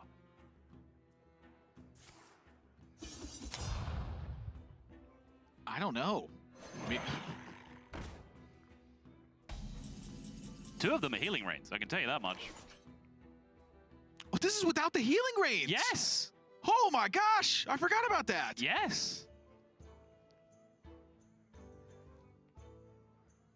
I would think that you of all people would have learned about the power of Hagatha by now, but we're finally once again sitting here What realizing. did I even do to deserve that one? You questioned this at the beginning. I said that I needed to have some questions answered. It's answered a question very definitively. I am a man of science. I would like evidence presented to me, and it now has been. Okay, look, I don't need your fancy college words, all right? Them $5 book words. A path dimly lit. It's not so dim. You pretty much just put stuff in the way, and that'll wrap things up. Yeah. Ziliax no attacks is totally fine. Decide. And also very fun to say. Give it a whirl if you haven't. Talking to me? To anyone. Oh, I see. That's usually how I operate. Anyone with an earshot. He doesn't mean earshot of a normal person. He means earshot of admirable. Yes. Very distinct difference. Yeah, I'm kind of agreeing with Viper's vague machinations here. This looked kind of messy to me, but it doesn't really matter a great deal, the position that he's in. It looks like it gets the job done. Yeah. And you can see from the state of the board that was left and the fact that the rope was happening that was not an... Championship Tour. It's the European playoffs, round number 5. We've got a tie ball game here between Bozzton and Viper. Viper took a grueling game number 2 by eliminating all of Boston's resources remaining with his Peanut Shaman deck. And he's going to try to do it one more time in this matchup as well. It's the big control mage taking on the odd rogue of Bozzton. It sure is. And this is going to be a little bit more hot and heavy from Bozzton. He was playing a pretty aggressive deck in the previous game, but Odd Rogue is about as rapid as it gets these days in terms of just ramping up damage as quickly as possible. Cards like Vicious Fledgling, exactly where Bozzton wants to be with his life, because you were extolling the virtues of Big Control Mage earlier by saying that you like it because it departs so far from the way that we've played Mage for years and years and years, which is Frostbolts and Fireballs and big burn packages and secrets. When you take those Frostbolts and Fireballs out of the deck, early game minions that are enormous threats like Vicious Fledgling get to run wild a little bit. Yeah, and I am a bit concerned about that, for Viper's sake. I think that big spell mages not do the best against Odd Rogue, especially if they have the key early threats. I'm looking specifically at Henge Clan Thug and Vicious Fledgling, and in this case, it's a coin Vicious Fledgling. Now, Viper has a lot of taunts in hand to handle that, but I feel like overall, this game gets super tough if Bozzton picks up any one-cost card that isn't Deadly Poison. Correct. On the next turn. Yes. Means that is a Cold Blood activator. It means this Tar Creeper bites the bullet to this Argent Squire, and it means that the Flappy Bird runs wild, and that is Deadly Poison. Well, no, Deadly Poison works because of the... I'm dumb. Again. Deadly Poison Dagger. Dagger up Deadly is 4, and the Squire is 1. Yep. He's all good. Yep. Okay, problem.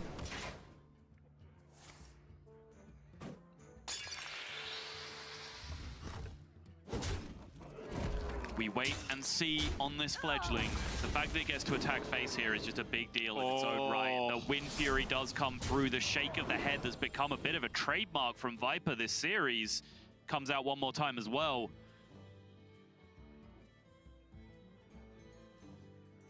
Buff. Make the numbers bigger. Yep. When you make the numbers bigger, you make their number smaller. Yeah.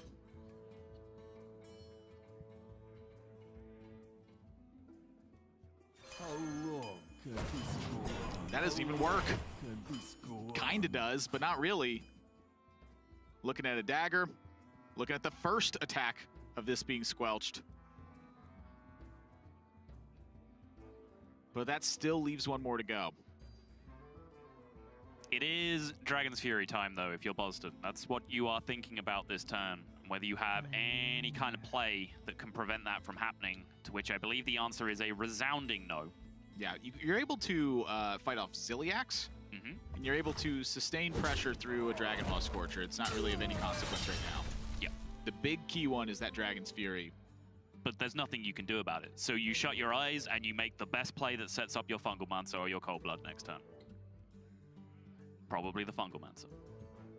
Which means just playing some minions. One of which is the Tar Creeper. So you play around Ziliax. I think I would hold the Dire Mole in this spot. Okay. Choose soon.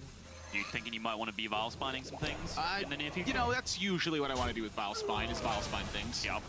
Cold Blood right away, though. Ooh. Seizes 4 damage, says, you better have that Dragon's Fury. Divine And Divine Shield is there to protect it. It's the money. So now it's Polymorph. That's the lone card in the deck that kills it. Voodoo. Voodoo Doll as well does it. Neither of those are that card, though. Out of my jungle.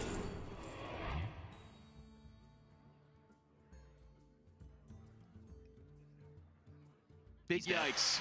He's dead. Dead Zob. Wait, is it Dead Zob?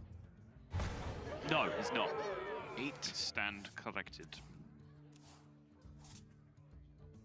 It's 13. Is Scratch that Dead Zob? He is dead. Forget all these 42-turn Archbishop Benedictus, Peanut Shaman, Fatigue Your Opponent, Beat Deathstalker, Rexar nonsense games, Admirable. The deck with the biggest question mark got through for Viper already. Yep. And the deck that you kind of have suggested that you think is like the safest bet in the tournament, the deck that you feel like everyone should be banning, is the one that Bozzton is having to force through last, having already lost with it. It's a true story. So now that's the next biggest question. Can it best these last two decks from Viper? Which I will say do feel like they can be pretty big uphill battles. I think the Hybrid Hunter specifically is really one of the marks that Viper's lineup is trying to take advantage of. A lot of players went with Hybrid Hunter because of its impact against other Hunter decks. The Spellstones are so impactful in the mirror match that players have felt like they needed them. Against a lineup like Viper's, his decks are meant to take advantage of turns like Spellstone, where you invest 2 secrets, you play a Spellstone, they wipe it all away with 1 card, and suddenly your hand is left in shambles, where you've dumped so many secrets and you've dumped that 1 important card, and then you're left thinking, what do I do now? Is this a, do you think this is a bluff from Bozzton, just representing that he might have multiple secrets in hand and is therefore, you know, choosing an optimal option here? Or do you think he was seriously considering 3-2 go on that turn? I think you got to really consider 3-2 go in that spot. I'm probably leaning on the secret, but you know what a 3-2 does? Does it hit for 3? That's right. Okay. And you know what happens if it doesn't die the next turn? Does it hit for 3 again? Again. They just keep attacking. Meaning it hit for 6? Yes. Wow. 2 mana, 6 damage. A lot of that can get healed back over time. I'm pretty sure we've established that you would do quite a lot for 6 damage. Oh, yeah. I'm playing a Crackling Razor Maw. That's not even that much. You just set it there.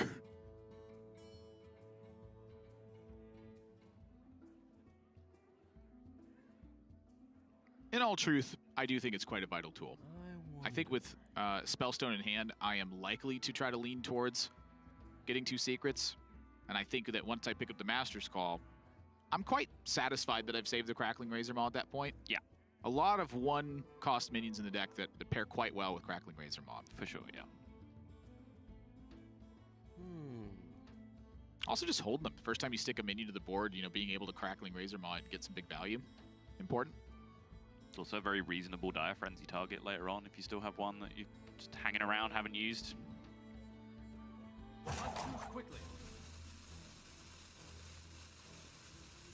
Well, at this point, you got to choose quickly, yeah, but, you know, that changes again. You are right about the newer hero cards. They're much more on point than the other ones are. Yeah. No one wants to listen to base Anduin. When did he ever have anything interesting to say? Yeah, Anduin, you basic. You're basic.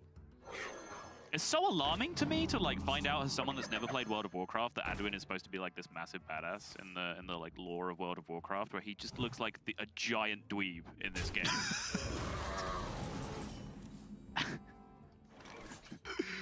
That's the description we land on. That guy would have his lunch money stolen at school. Now, we really are going away. You really are back in 2009 at this point.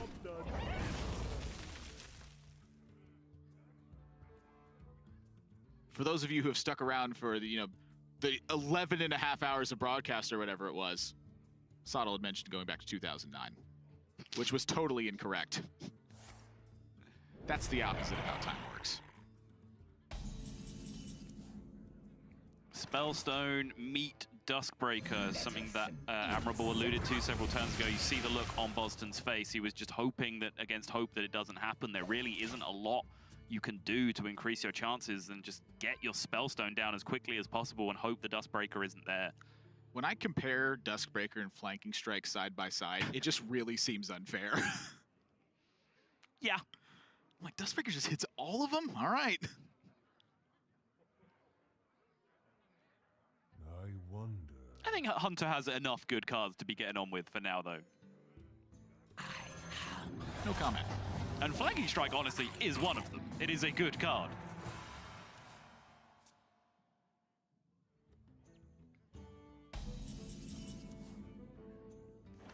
So yeah, Bozzton yet again looking like he is settling in for the long game on what is a very versatile Hunter deck, honestly. Yes, some games you just play a Diamol and then you curve out with the Razormaw and your opponent's dead on turn 5, like we saw from that Odd Road game. But that doesn't happen all too often. More often than not, you are looking to put together some kind of explosive combo in the mid-game to make a big push, be it a Scavenging Hyena, be it a Secret Spellstone kind of thing, be it a Tundra Rhino push. You know, these are all various combinations that can come together based on how you draw throughout the early turns of the game. Yeah, I'm not. I feel like I'm not quite sold on the Hybrid Hunter just yet. Like out of the games that I've seen, I'm just really missing some good old 2-mana card, 3-mana card, 4-mana card, and start attacking. That just, it puts so much pressure on a lot of decks. So what kind of Hunter would you be bringing? I like the more straightforward Dire Frenzy ones with the Master's Calls. You just none of that secret nonsense. I'd like the Timberwolf stuff? Yeah. Okay. I love Timberwolves. Every time I know that my opponent has Timberwolf in the deck, I just feel terrified of what Tundra Rhino can do. Yeah. Synergy. Kind of, sometimes. Viper has been so deliberate in playing around secrets. Yeah. He is attacked almost never when there have been secrets in play. Yeah, it's quite interesting to me. It's like he's always trying to avoid the disaster scenario, which is something I feel like I've seen from a lot of players this year who have been quite successful. Right. It's that rather than try to take small edges where they can see them, instead they just mitigate disasters in every single corner. It's interesting because the secret and counter secret meta in terms of like the play has developed so heavily that early on I think builds of Secret Hunter, going back even a couple of expansions now, were getting free wins because people were just terrible at playing around various stacks of secrets and knowing what order what was going to go off on and remembering what they've tested for and what they haven't. People generally got a bit better at it, and the deck decreased a little bit in win rate, and now it got some new tools and it's back with a vengeance. But people are now learning even further that actually, if you just don't ever attack against like a pure spell hunter or a real heavily secret-based hunter, their decks don't really do anything a great deal of the time. So to kind of play around that eventuality, we're seeing a lot of these hunter lists going down to a single copy of each secret. So you never get in that awful position where your opponent is refusing to proc your secrets and you're just sat with the second copy of those secrets in your hand when they could be other cards. Or as I like to call it, the most miserable feeling in the world. The second copy of a secret stuck in my hand because my opponent won't ever activate that secret. The most miserable feeling in the world. Yes. It really is. I hate when that happens. That's, honestly, I'm starting to wonder if now that's the reason I hate secrets, is because I just picture that scenario happening so often, and I'm like, God, that just makes me so mad. I'm really unclear on whether I'm being mocked right You now. are not. Okay. I'm being very serious. I just thought I'd check. If I was going to mock you, I would just mock you. I feel like it's usually safe to ask most of the time. Okay, that's fair. Yeah. Yeah, if I want to call you dumb, I'm just going to call you dumb. That is true. That you would call me that, not that I'm... You get it. Yeah.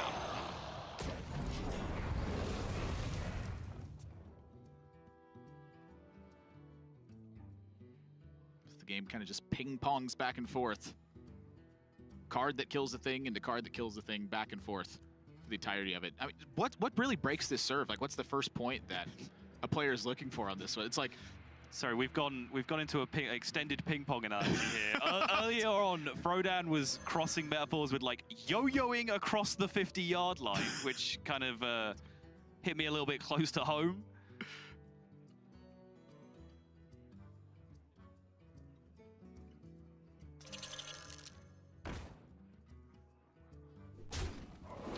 a second Primordial Drake.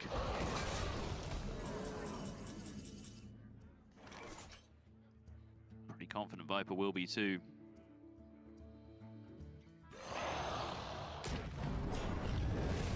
So back to the ping pong analogy. Sure, yeah. Sorry, what were you saying? Well, I'm wondering where this really breaks. I mean, there are so many cards on both sides that just continue to provide this same style of effect. Yes. When does this break? I think it will depend on whether or not Viper draws a Psychic Scream in the next couple of turns. If he does not, I think Bozzton will find a swingier turn just with nonsense Builder-Beast minions that do unfair things.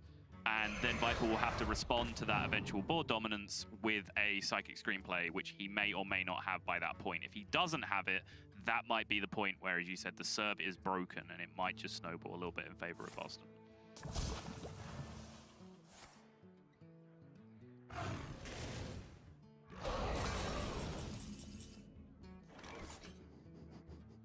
Just everything blows up minions and stays in play. Yep.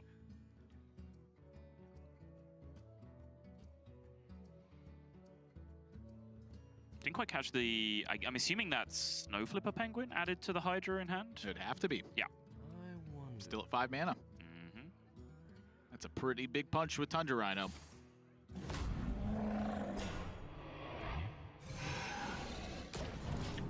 God, I love Crowd Roaster. Boom! Roasted. That is exactly what dragons should do. They should breathe fire and eat things. Master's Call back in the mix. Still just a big old suite of secrets over on the left-hand side of Bozzton's hand. Been hanging out waiting for Spellstone for a while. It's just, it's not showing up. Waiting for a Spellstone, waiting for really any reason to motivate Bozzton to play them, which really Viper is not giving him, because why would Bozzton spend mana playing these secrets right now when Viper has shown consistently throughout multiple matchups that he's just not going to attack into them while they're there until he has a perfect clear? The lone one is enough to keep him from attacking. Yeah, exactly.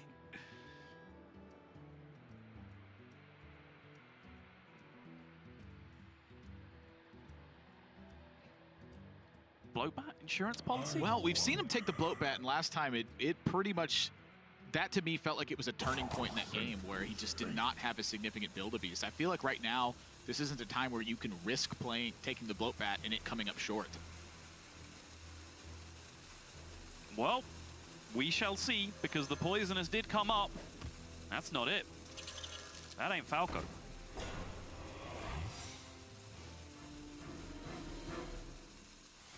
Freezing and Snake are going to come down now. Well, freezing seems... That seems a little dangerous to me.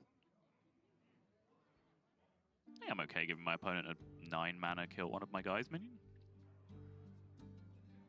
I don't think that's a big deal. I don't know. 9's a lot. That's pretty much what you spent just making this minion, though. Sure. You took your entire turn, you put some secrets into play, and you did... I don't even think Viper's gonna blow it up again. He's just gonna take it. Gimme. Let me change your mind. Is someone injured?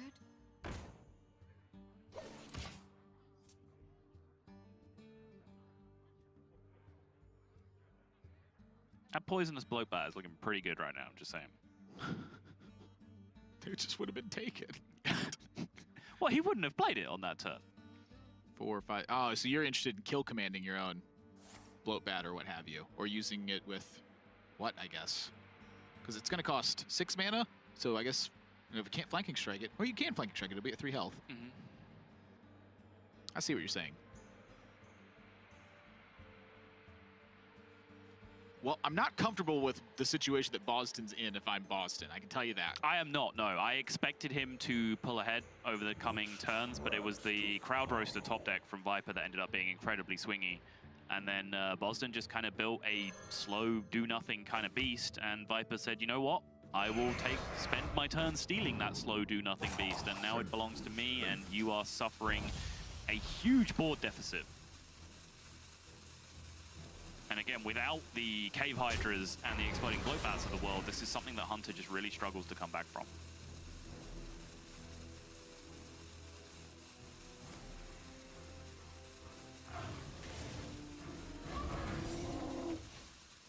The secret's loaded. Yep. Now the dynamic changes a little bit because Bozzton playing the secrets here, if they do encourage Viper just not to attack, I think Boston's okay with that. He doesn't really want Viper to attack right now because he's got a lot of great attacks he can make if he wants to. Most of them just going into his face. Yeah, this is just... It's very clean play. Like I can feel the pressure it's putting on Bozzton because it's just the board continues to stack up and it gets bigger and it gets bigger until Viper has that crushing attack that he's looking for. Yeah. But this is finally the first turn where it feels like to me Viper does not have an insane thing to do that just continues to build that pressure against Bozzton. Sure. I feel like that attack turn is... It's looming.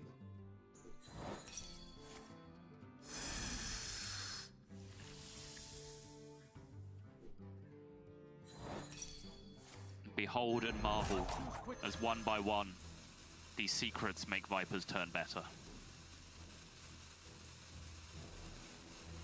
So has a Cabal Shadow Priest back in hand right now. He has a purpose for this Scorcher. Drawn 2 cards from your Northshire Cleric. Oh my. This was bad news for Bozzton. That just might be too much. Yikes. Scavenging Hyena now hidden behind a Taunted Beast.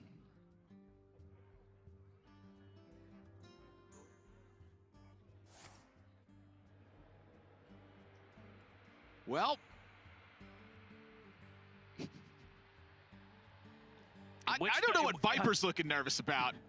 In which direction are you directing that whelp? What? How does Bozzton get out of this? He's getting beat up. Yep.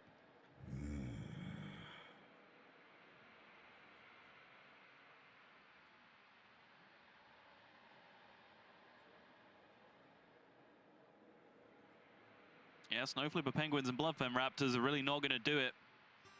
Bozzton needs some much spicier stuff.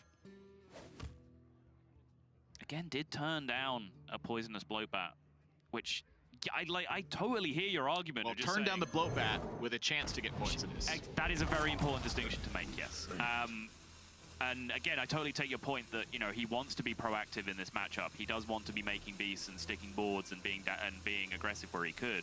But he already had a Tundra Rhino in his hand. He already had a big old Zombeast Hydra in his hand. Can you play those, though? That was the thing, is that turn he had nothing to play. Why did he build that thing if he wasn't able to play it? Why did he build a Hydra Snowflipper Penguin that he was just never going to play if he doesn't consider it a big threat? Well, I think he's going for the lifesteal, obviously, on the Hydra, right? Sure. You know, that's going to fail sometimes. And just when you get trapped in these situations, you know, that to me is the importance of that first Build-A-Beast. Is it's important to lock up things in your hand. I think they have value, but when you have nothing else to do, you just got to get something. It's why I so often hear players talk about prioritizing cheap beasts to begin with. It's just to make sure you have stuff to do. Here's my final way I can phrase my distinction. Is like, you can press the Build-A-Beast button and get some big idiotic lump of stats, right? Very consistently, almost all the time. Yeah, sometimes you end up with me. Continue. You don't get Poisonous Bloatbats all the time.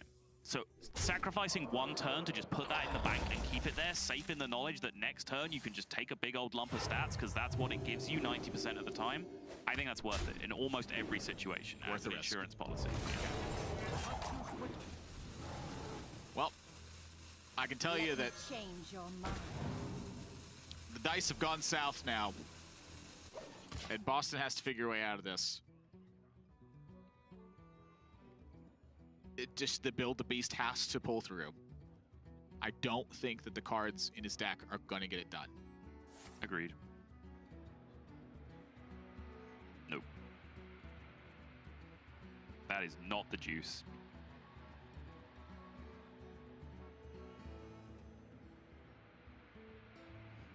Start towards the big dumb idiot, I guess, that you were talking about last turn. That's just not what you need anymore. I wonder. Oh, Bozzton needs a lot, so I mean, yeah. Let's take some help where we get it. None of these help.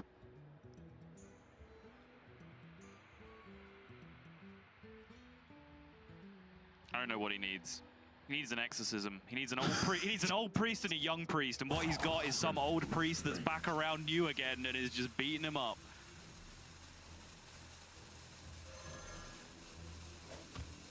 Big idiot.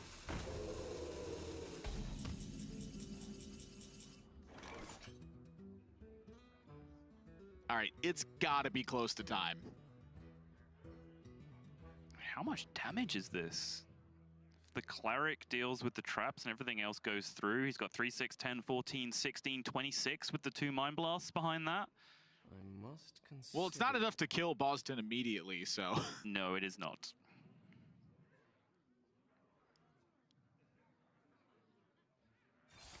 So I'm feeling a waiting game.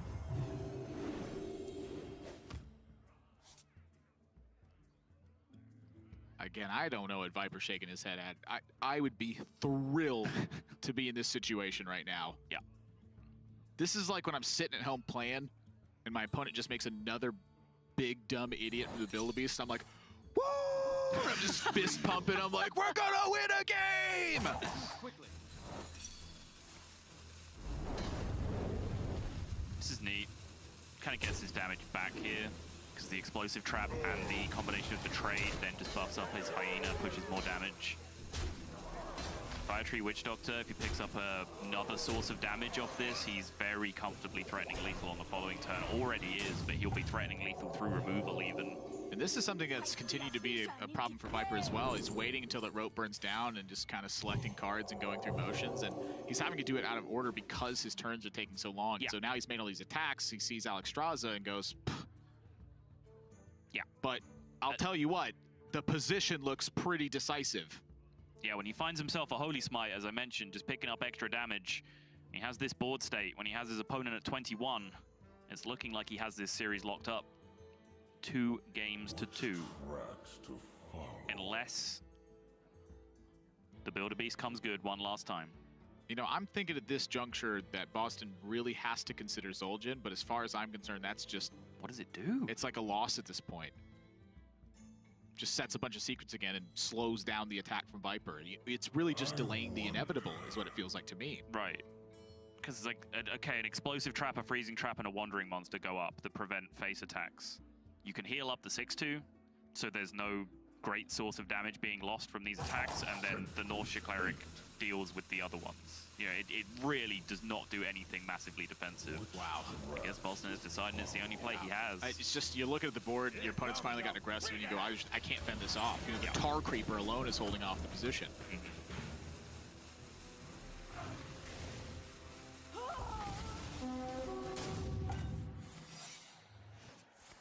We'll just wait and see, I guess. He needs some pretty sweet outcomes from these kill commands, and he's getting them so far.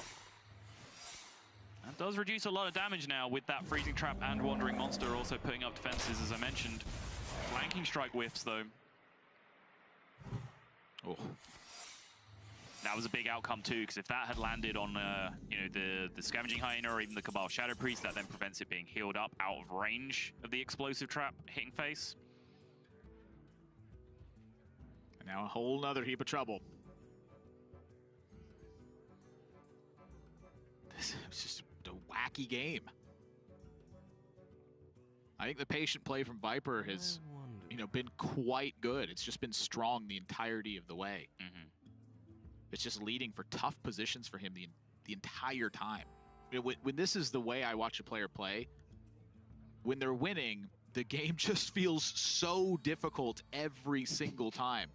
Not difficult in a way that they don't have the cards necessary to handle the position, just difficult in a way that if you give away one extra resource that you need later on, it spells trouble for you. Like, you have to be picture perfect when it comes to these situations. And so little things that Viper's getting wrong, they're not of great consequence. To me, it's that decision-making process where if you go one step overboard, that's where things really can get tricky. I do want to go back to the point that you alluded to at the end of last turn. Viper has got himself in trouble with the rope multiple times, and this is a recurring theme whenever I watch him play. It seems once or twice per tournament, minimum, he gets himself in a position where he's scrambling with animations when the rope hits. And particularly in spots like that, where he is drawing a card and yet does not decide to do so until a good 30 to 40 seconds into his turn. When you draw that card, you then have to reevaluate decisions based on that card that you draw. It can change so much about your turn.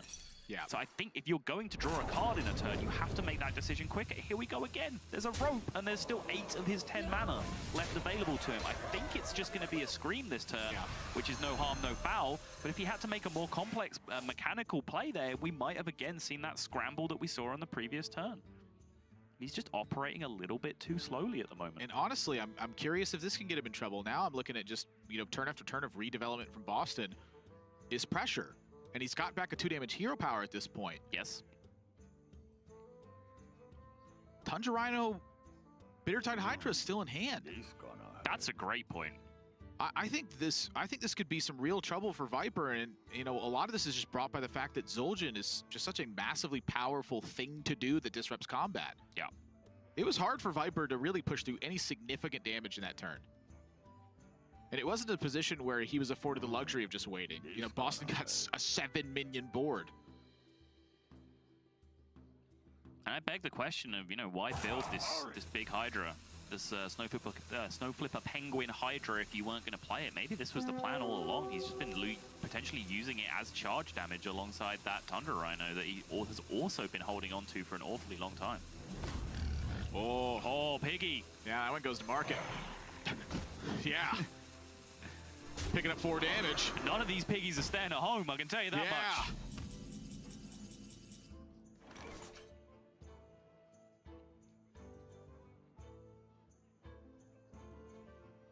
This Dustbreaker looks like it's got some farming of its own to do. Let's go.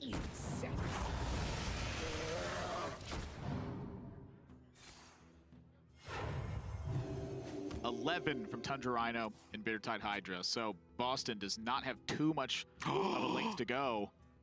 Oh, that's 2 Scavenging Hyenas with a Tundra Rhino. That's 1, 2, 3, 4. That's 8. That's basically the same thing as the Hydra. It's actually a little bit less right now. Yes. So I'm thinking it's the Stealth Zombeast and then push, but you get yourself into your own trouble that way against burn damage. But right now, Bozzton is 1 out of range out of the double Mind Blast Holy Smite that Viper has in hand. Oh, geez, you're right, yeah. So the stealth... I hadn't even been looking at that. The stealth minion plus the hero power face actually represents the damage necessary for Bozzton to end the game on the following turn. Yes, it does. But I'm looking at Shadowy Branduin in hand as well. That throws all that in upheaval. If you spend 8 mana this turn not developing because your opponent has a tempo swing, that is not a fun scenario. Whoa, having just looked down, there are 3 cards remaining in Viper's deck. I think you have to potentially give him credit for Shadowy Branduin being in hand now. It's so unlikely that it's not there. And yeah, I think playing the Stealth Zombeast it's just a hard concede to Shadowy Branduin at this point, I think. So instead, it's the fight for board? Yes. Triple trade. This only goes up to 8 anyway. It must be going face. No! Wow! Again, so similar to what we saw in the previous game with Hunter. So much respect being given. If he goes face here, I guess that plays into the same argument that we were just making about the Shadowy Branduin, right? He gets his 8 damage, and that's the difference. Well, yeah, he gets his 8 damage. But the other thing, too, is that the Zombeast won't connect at that point very often. The Shadowy Branduin comes down, blows up the Scavenging Hyena, and then the Twilight Drake and the Hero Power clear off the Tundra Rhino. You're stranded with the beast in hand. Yep. Oh my gosh, this game is just... it's so stressful for me. I'm just watching it. I can only imagine what the players are going through in these situations where every single turn feels like you're on the brink of disaster. The Twilight Acolyte now rips the 8 attack away from the Scavenging Hyena. Oh, not even that. You can trigger the trap with it. Venom Strike. Viper knew that too as well, right? He knows so he just picked up 2 damage. Yeah. He just stole it and wanted to keep it as opposed to trade it. Out of all the attacks that have been possible this game to push damage, it is pretty annoying to me that a 2-1 Tundra Rhino is the one that really gets it done. I mean, yeah, it's perfectly legitimate, right? He traded a Holy Smite, which is 2 damage, and basically always 2 damage, like plus minus a Shadowy Branduin refresh ping, and he traded it for 2 damage plus a recurring minion. I'm just annoyed. Yeah. There's been so much stuff on board. That's the one that gets through. And didn't. That's the one that gets through. Yeah. No, I hear you. That does it. Mind Blast. Mind Blast. 2-2. If there was any surprise, we are going to go the distance one more time, and we have got a control mage in our future for Bozzton to... We are down to game number 5 in this set. It's been a grueling one so far. And the looming question left for Bozzton is, can Hybrid Hunter get the job done? Both of these losses have been at the hands of that deck, and Viper is left with just one deck left, the big spell mage in this one. Game 5, round 5. An important round for both of these players. And an important mulligan for Bozzton. And there is that Diamole of which I spoke earlier, but there is also the Spellstone. And I think, honestly, this deck is so tricky to mulligan mulligan with in so many different matchups, because you end up starting with a hand that's just a little bit split like this, right? It's why I think this deck does fit the kind of hybrid moniker, because you just end up with just different portions of your deck. Like Diamole, you want to mulligan every other card so you can draw Razor more. But you mulligan away a Spellstone? No, it's one of the best cards in your deck. But if you're keeping Spellstone, you want to mulligan every other card away for secrets. That's kind of goofy. I'm confused just listening. That's probably the way to go. Seems right. Ooh, there is that Dire Frenzy. Can represent a lot of damage early on. Viper's hand is not good. Ooh, it's slow. It is not good. Nope. That is, as of yet, oh boy, not a crackling Razor more though. That card's good, but the rest of this is still just quite clunky and slow. I am quite worried for Viper in this situation. Play it. Yeah. Biggest minion, go face.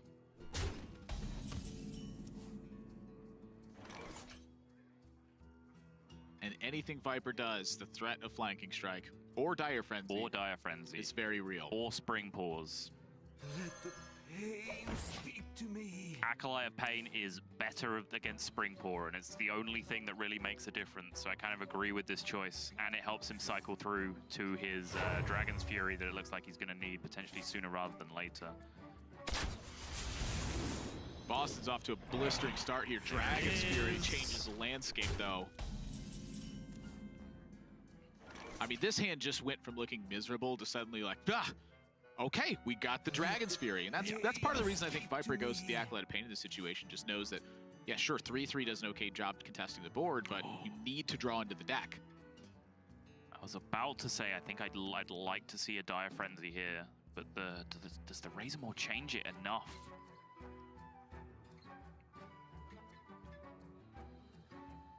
What are you Razor Mawing? A Hyena, of course. Yes. What are you looking for? Divine Shield? Divine Shield. Because you're thinking actively about the Dragon's Fury turn. That's Yes. always like the first checkpoint, I feel like, against a mage deck. Yeah. I think, so you can Dire Frenzy, and that plays around Ziliax as an option. It also partially plays around Dragon's Fury the time that a Polymorph gets flipped over. Sure, yeah. I guess that's reasonable. It also gives you Most of 3 the more time. 2-mana 5/5 Scavenging Hyenas in your deck. Yeah. Most of the time, you are dying to a Dragon's Fury if it comes down there. And most of the time, it turns out, is today. Bozzton's going to lose his first push. Wow. Woo! And that's the 3rd Scavenging Hyena, which means that one is a 5/5. Yes. Don't have to check that. However, I'm looking at the Spellstone and going, you know what, 2/3/3s just doesn't seem that bad right now. I guess it potentially lines up badly into Ziliax. Like, that's about it. Tar Creeper's pretty ugly. Yeah. I think you're probably a little bit happier maybe using your Razor Board. No. Stonehill Defender's pretty tough. That situation. There are a lot of cards I think that Viper just responds to pretty well with it. You know, even just rolling into a Meteor. I mean, Yeah. you have a finite amount of resources in Viper's deck to do that, but, you know, that's pretty much the entire deck is blow stuff up or is big minion. Right. I think pretty much all your turns this turn suck against Meteor, though, unless, again, this gets Divine Shield. Oh, boy. There it is. Well, Polymorphs await. It is. Divine Shield is just so premium in this matchup, though. I mean, we very brashly just said, you know, take the stats, make it bigger in most of the other matchups that we saw. But Control Mage is just a different animal because it's hard to build a minion that gets outside of what their removal can do. Yeah. But most of their removal is just one big shock source of damage. So a Divine Shield can really make a mess of that plan.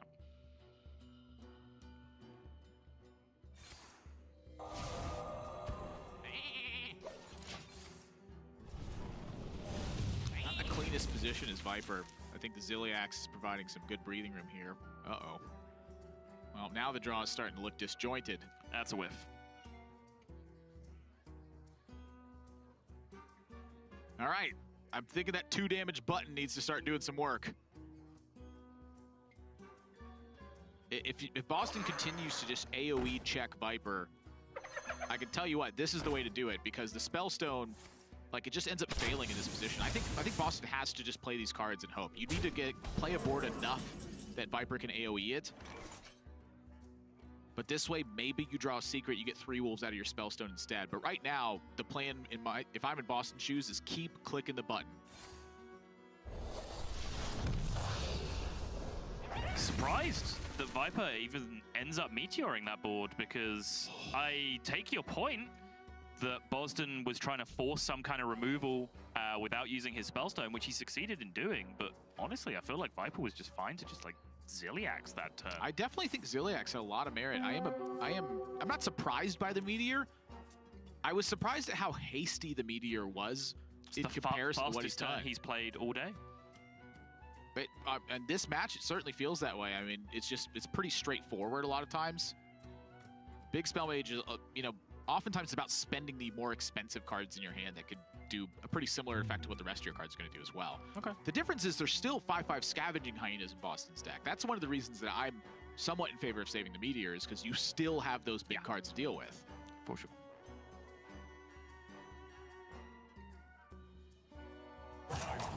I'm going to keep clicking this button, though. I think this is something that Bozzton has foregone in some of the other series, is just attention to that repetitive damage over and over again. But this game, his hand feels more forced into it than it had in the previous games. There is a 5/5 Scavenging Hyena without a appropriate answer right now. He can deal with it, but Dragon's Fury is not what I would call an appropriate response to this situation. It's good enough. Yeah. I'm furying the heck out of that thing. Oh, for sure. In that spot, like, you have to. But I'm just saying he could have still had a Meteor remaining and had the Ziliax in play and have more health and been contesting the board with minions. It just seems like a stronger line. Yeah. And then for Bozzton, you know, it's that ever-present question as well of, you know, which comes first, the Zul'jin or the Rexar?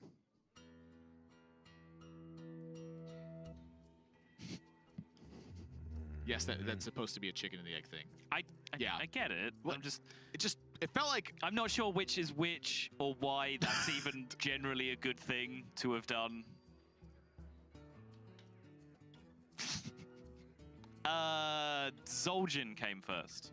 Sure. Just not alphabetically. Or chronologically. Which I feel Zul'jin's pain on that one. Or by any meaning of the word at all, really. Look, again, if you're just going to pay attention to definitions and words and stuff, this isn't going to work.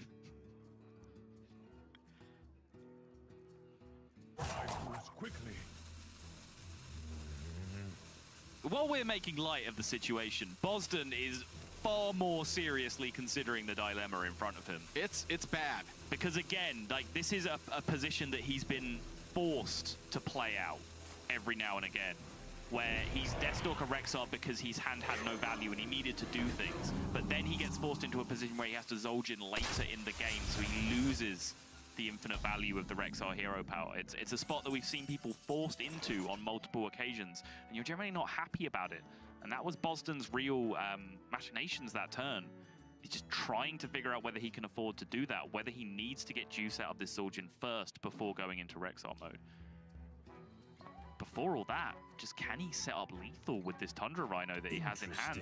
Yeah, and you know, also on Viper's side, 2 Dragon's Fury's Meteor in the pool right now. I mean, Dragon Color Alana is making 3 5/5s at the same time. So I feel like as soon as Viper gets a lead, you know, he's free to just play that and threaten to deal massive damage on the other side. Right. This is not a breakthrough turn for Bozzton right now.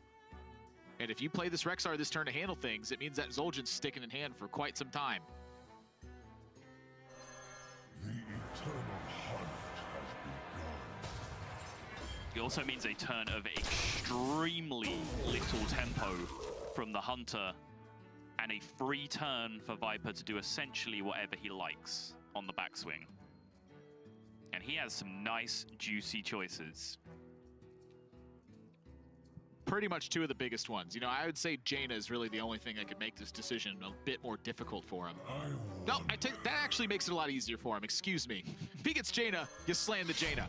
But drawing Frostlich Jaina has never made any situation more difficult in history. Wash out your mouth, sir. Senfu's fate.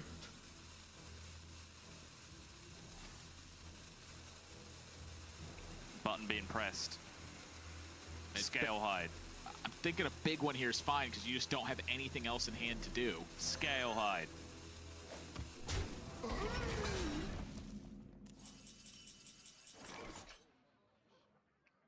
Scale hide. It's always scale hide, let's be honest. Yep. It's just the one you take. So, Dragon Caller, Lit King. You want to go double 5? I'm thinking double 5 here is pretty good. Admiral's just now channeling through me. He just didn't even talk, just pointed Well, at I didn't know if you were cards. gonna like lead into it with a statement or like just point it out or just go straight for the throat. Like I didn't know, I just didn't know how you were gonna approach the thing. So explain the double 5 line to me. Why is it stronger than summoning a bunch of 5/5s or an 8/8 taunt? The reason I like the Dragon Ball and the Rotten Apple Bow is you get to trade into the 3/2 here. You get to jam these 2 5s down, which are relatively weak cards, and then once these present a challenge to your opponent, you get to follow up with the big thing. So you test your opponent with these 2 reasonably sized minions, and then figure out which one of these is going to stick to the board. Okay. If he just goes with just Lich King or just Dragon Caller Alana in this situation, the Dragon Caller Alana is definitely the better of the 2, just because it's more stuff at once. The Lich King is the weaker of the 2 because you can get punished by opposing Build-A-Beast in that situation. So if the plan is the Lich King, I think you want to lead with the 2 5s before, but what do I know? It all sounded great. I mean, I'm not going to lie. I've had the luxury of not having to play 5 grueling rounds of Hearthstone today. Yeah. And also, I don't have the luxury of being Viper, who's going to the World Championships. Yeah. And has had a phenomenal year for himself. And is an incredibly experienced Control Mage player Yes. on top of all of that. I've played a lot of Control Mage, but I have not played as much as Viper has. But Lich King's dead now. Scale high. That's not necessarily a bad thing the Lich King's dead, though. I mean, your opponent just used a valuable tool, and they didn't use Build-A-Beast on that prior turn. So Lich King, in effect, also took out one future Build-A-Beast in that situation. Yeah, that's a good way of looking at it. You know, Viper has clearly been about, you know, resource advantage at pretty much every single turn of every single game that we've seen so far. Yeah. Interesting. Thank you, Medivh. It's nice to receive some validation from somewhere. Medivh, you're all right in my book. Picking up the ooze value here. So this is now something similar to what you were suggesting previously, right? Where he goes with the ooze instead because why not get value out of it, I guess. But yeah, spreading threat's just a little bit wider. No 3/1 on board that he would be challenging otherwise with the Scorcher, but he now sets that up for the following turn. It's a 5/5 Hyena that joins the party as well. He's still just so close. Like, what's the biggest thing he can build for 3 mana to, like, punch through a taunt and allow the Scavenging Hyena to charge face? Right, like for 10 mana, you could go Tundra Rhino, Scavenging Hyena, plus X Build-A-Beast, and the X Build-A-Beast kills a taunt and dies, therefore buffing the Hyena and pushing more damage through. That's what I'm always thinking about. Biggest thing. Stealth is always one of the ones that comes to my mind. Stealth works too, yeah. But Stealth is like often attached to Jungle Panther, so you're looking at 3+ X. Charge also works in a lot of scenarios as well, depending on what you took. So all of that put together, you know, just there's nothing else left in hand to do. I'm thinking grab the 5, and I'm thinking grab a 3, and call that a day. The 4 and the 6 works as well, though. You know, you can save the like Stampeding Kodo as the front half of that Build-A-Beast. You can save that for when your opponent Artificers you want to turn to be able to push back against that. That's often, to me, I've found one of the most annoying things when I'm playing against Mage is that I run into a situation where they Artificer clear my board, and then I'm just left with nothing to do. Did someone say Artificer clear my board? Yes, I mean, this is like a common situation I feel like I run into against Mage, where then I'm left with no way to answer this Artificer efficiently, and I think that's what this charge pickup is for. I can see it.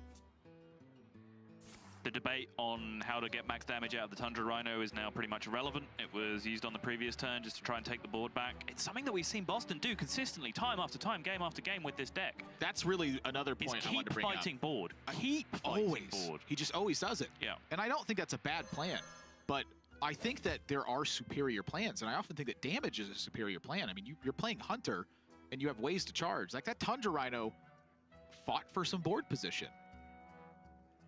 I'm not too keen on putting 5-mana 2/5s in my deck to fight for board position. I'm totally with you. In the meantime, Bozzton's made himself a Stealth Poisonous Cave Hydra. Pretty good. Which is the kind of defensive beast he was really lacking in the previous game against the Dragon Priest, the kind of beast that he turned down in the form of the Blowbat. I think here it's just a decent amount of stats as well as being able to take care of any board state that comes down on the following turn. He's left up Artificer for a turn though. No punish available. Dragon Caller Alana looks a lot worse into a Poisonous Cave Hydra.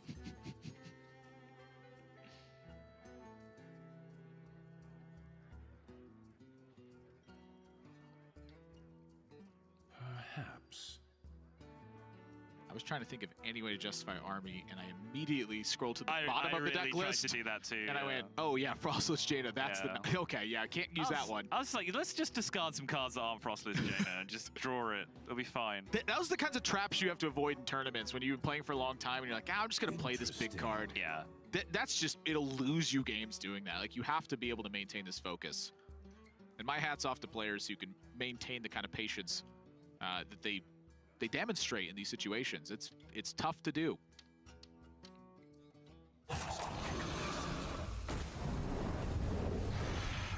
Sorcerer first, drawing second, which is perfectly understandable in this spot as to not deal the damage to his Raven Familiar. There was a lot of things to do that turn, a lot of things to consider that turn. The sequencing of those two cards, as mentioned, then also the positioning, because this Cave Hydra has a cleave effect, as in attacking a minion and the two adjacent minions, which means that which minion you place in between which two others makes a huge impact on what it's going to take out with the poisonous effect. Thinking one of those big dumb piles of stats turns. Usually is. As you so eloquently put it. More often than not. Ooh, little dumb pile of stats. Ooh. Medium dumb pile of stats. Okay. As we know, medium boys go in the middle.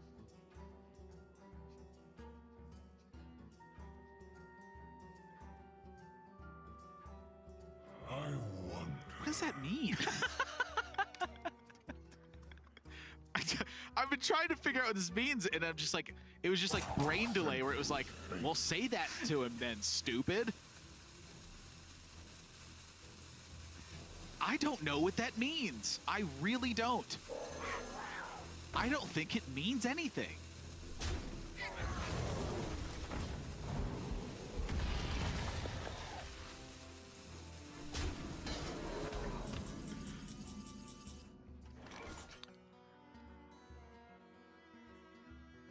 All right, I'm back with you. That is a huge draw. I did break for a second. You have tears in your eyes. I actually do, yeah. Oh my gosh, it's so beautiful. Do not fear power. Fear those who wield it. Poison is going to make some easy work of this, thanks to the adjacency that the Water Elemental has to this generic 3-2. The Jaina draw could still end up being the final nail in the coffin here for Bozzton. Ooh, Cave Hydra Echo. Whatever the first minion was, Echo. I love the Echo minions. They just feel good. They do. I agree. The problem here is that Bozzton has made his one big AoE beast that you're kind of entitled to get over a long game, and he's used it already. And now Viper is going to store up and save up for this big Alana and try and use it to potentially blow out the game, and Bozzton's not really going to have much of an answer to it.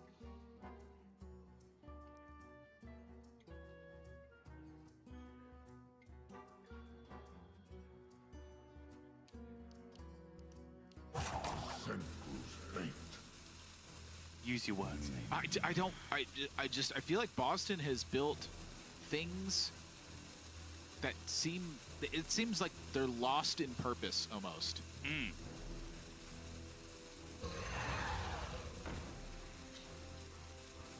Poisonous Hydra number 2.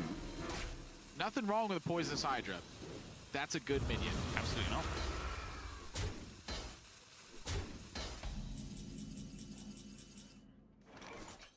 Raven Familiar can go fishing here, and there is so much gas remaining. Blizzard will do the job quite nicely.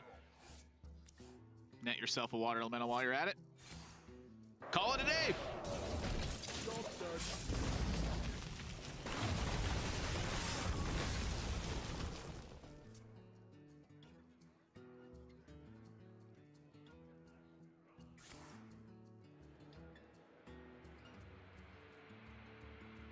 Can't silence off a freeze, but that silences off the rest of the Cave Hydra's effects as well. Yeah. And how much you really need that little piece of damage right now when Frostlet's Jaina is providing near infinite healing over the next several turns. It's another Echo as well available. That's something I feel like, you know, in a matchup like this, Bozzton needs to be taking advantage of minions that are 2 things for 1 thing. This could have been back-to-back Echo minions that are forcing AoE cards, often by themselves. Yeah. Viper eventually runs out of those. It takes a long time, but eventually runs out of them. Viper back playing the counting game again. I've seen this multiple times as we've developed towards ends of games. At one point, he was just counting something in a 100% won game. I don't know what that was all about. This one a little bit closer, coming down to the wire. Bozzton still has plenty of gas left in Beast, but he's going to have to formulate some kind of game plan for this Dragon Caller Alana when it eventually comes down. If he can't find some kind of answer, either to hold in hand or to keep preloaded on the board, then Viper's going to be able to run away with it.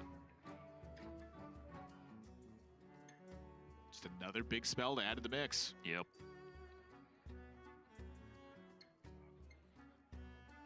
Just poke the Hydra Flame Strike, ping. Voodoo Doll the Hydra, freeze the Direwolf, trade into the 4-2. Like, everything is good. The reason I like the Flame Strike is just, again, build to that Alana. I think that is like the plan right now. Just keep making that progress. It is an expenditure, but it builds towards a process as well. Voodoo Doll and Polymorph this turn if you really wanted to. I think that Polymorph is also superior due to the nature of untargetability and, you know, Rexar being. Oh, that's a great point. Yeah. Oh! Oh, he went face! Someone went face! Damage was dealt! Hearthstone is back! Woo! He's at 31 and we're celebrating. Damage! It can't be dealt! You don't have to wait until they start drawing the fatigue cards.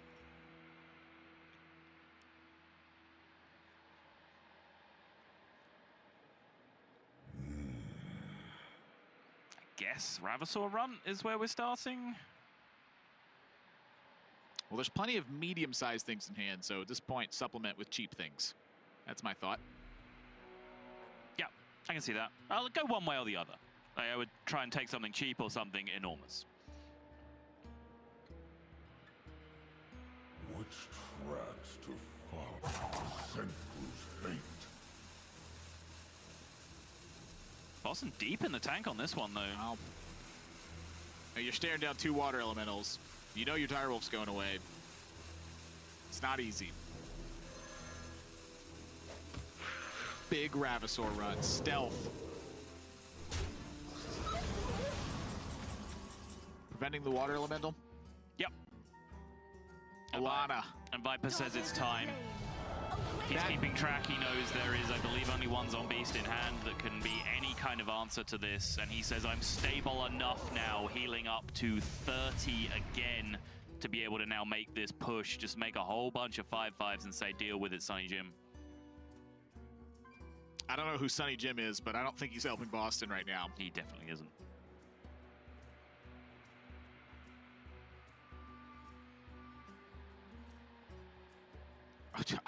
I don't know how Bozzton wins from this spot. Well, those are 3 cards that are not exploding Bloatbat. Would the Bloatbat even get there? How would the... Like, what would you need with the Bloatbat? Taunt Poisonous? It has to be Taunt Poisonous? Poison Rush? Costs too much mana. It's 5, isn't it? 5 plus 4. Plus 4, yeah, no, you're right. Instead, it's the Desperation Jeweled Macaw.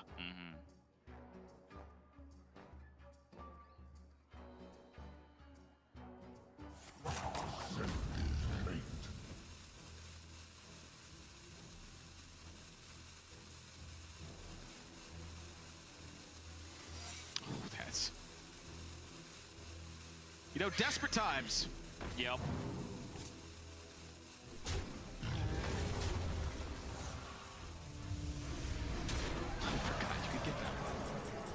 This now means a measly, what, 16 damage plus the ping is going face this turn through that explosive trap. But there is just a juicy 2-1 on the board, ready to be pinged off. There is a 7-2 that can get traded by a 3-1. Like, Bozzton has made a play that's kept him alive, but he is very much on life support right now.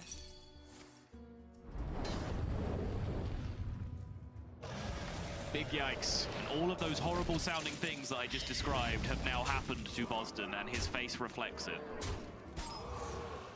A 3-1 did trade with his 7-2. His 2-1 did magically turn into a 3-6 lifesteal freezy thing for his opponent, and he is looking pretty dead. The old Tempo Artificer, I think, might say enough here. Yeah. Hey, we've seen Super Collider go face lethal already today. Tempo Artificer is nothing. There's still one thing left. Taunt Poisonous Bloatbat. It still is enough to stay alive. Yeah.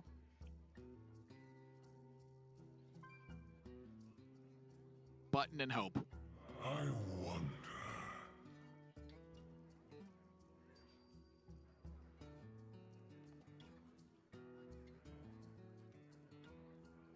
There just hasn't really been any secrets played. Here comes the big ass. We're about to find out if that's true.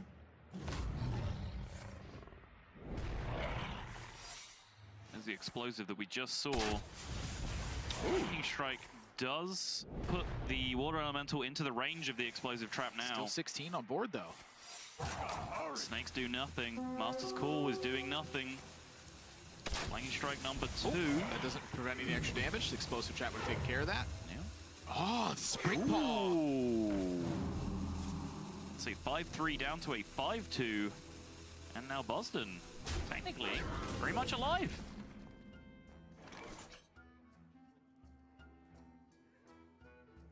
I really want to stress technically. Yep. Technically alive is the best kind of alive. I very disagree with that.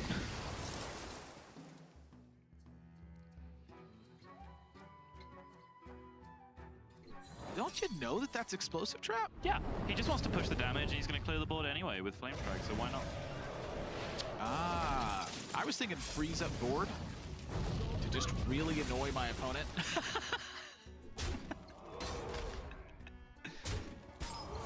Flame Strike works. I mean, this is fine. I definitely believe you're a control mage player now. That is, the mentality checks out.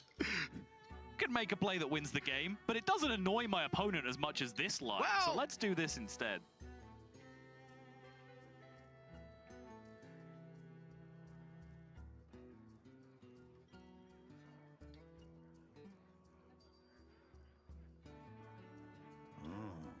This gonna. Oh, yeah, it is. You're pretty dead.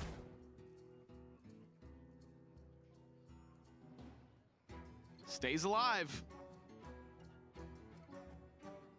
Kill commands a 3-4, trades into the 3-1. Hero power can take care of the 3-2. It's just, how do you win? We out here living, boys.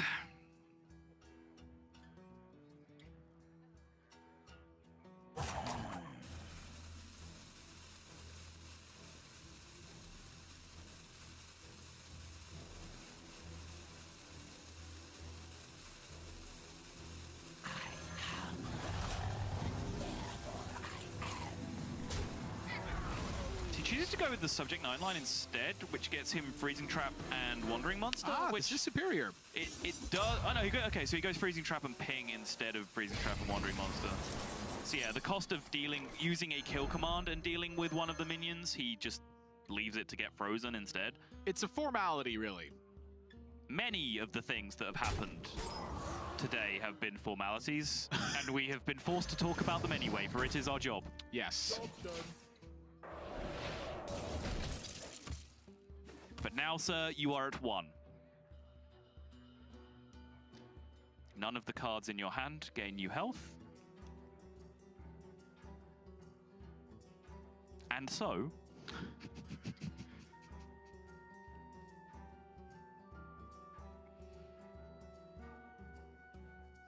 What is Bozzton doing? What I gonna do with you? I'm just looking at the camera at this point, and it's like realization is setting in where you're like, I just sat here this long to get beaten by these dumb water elementals.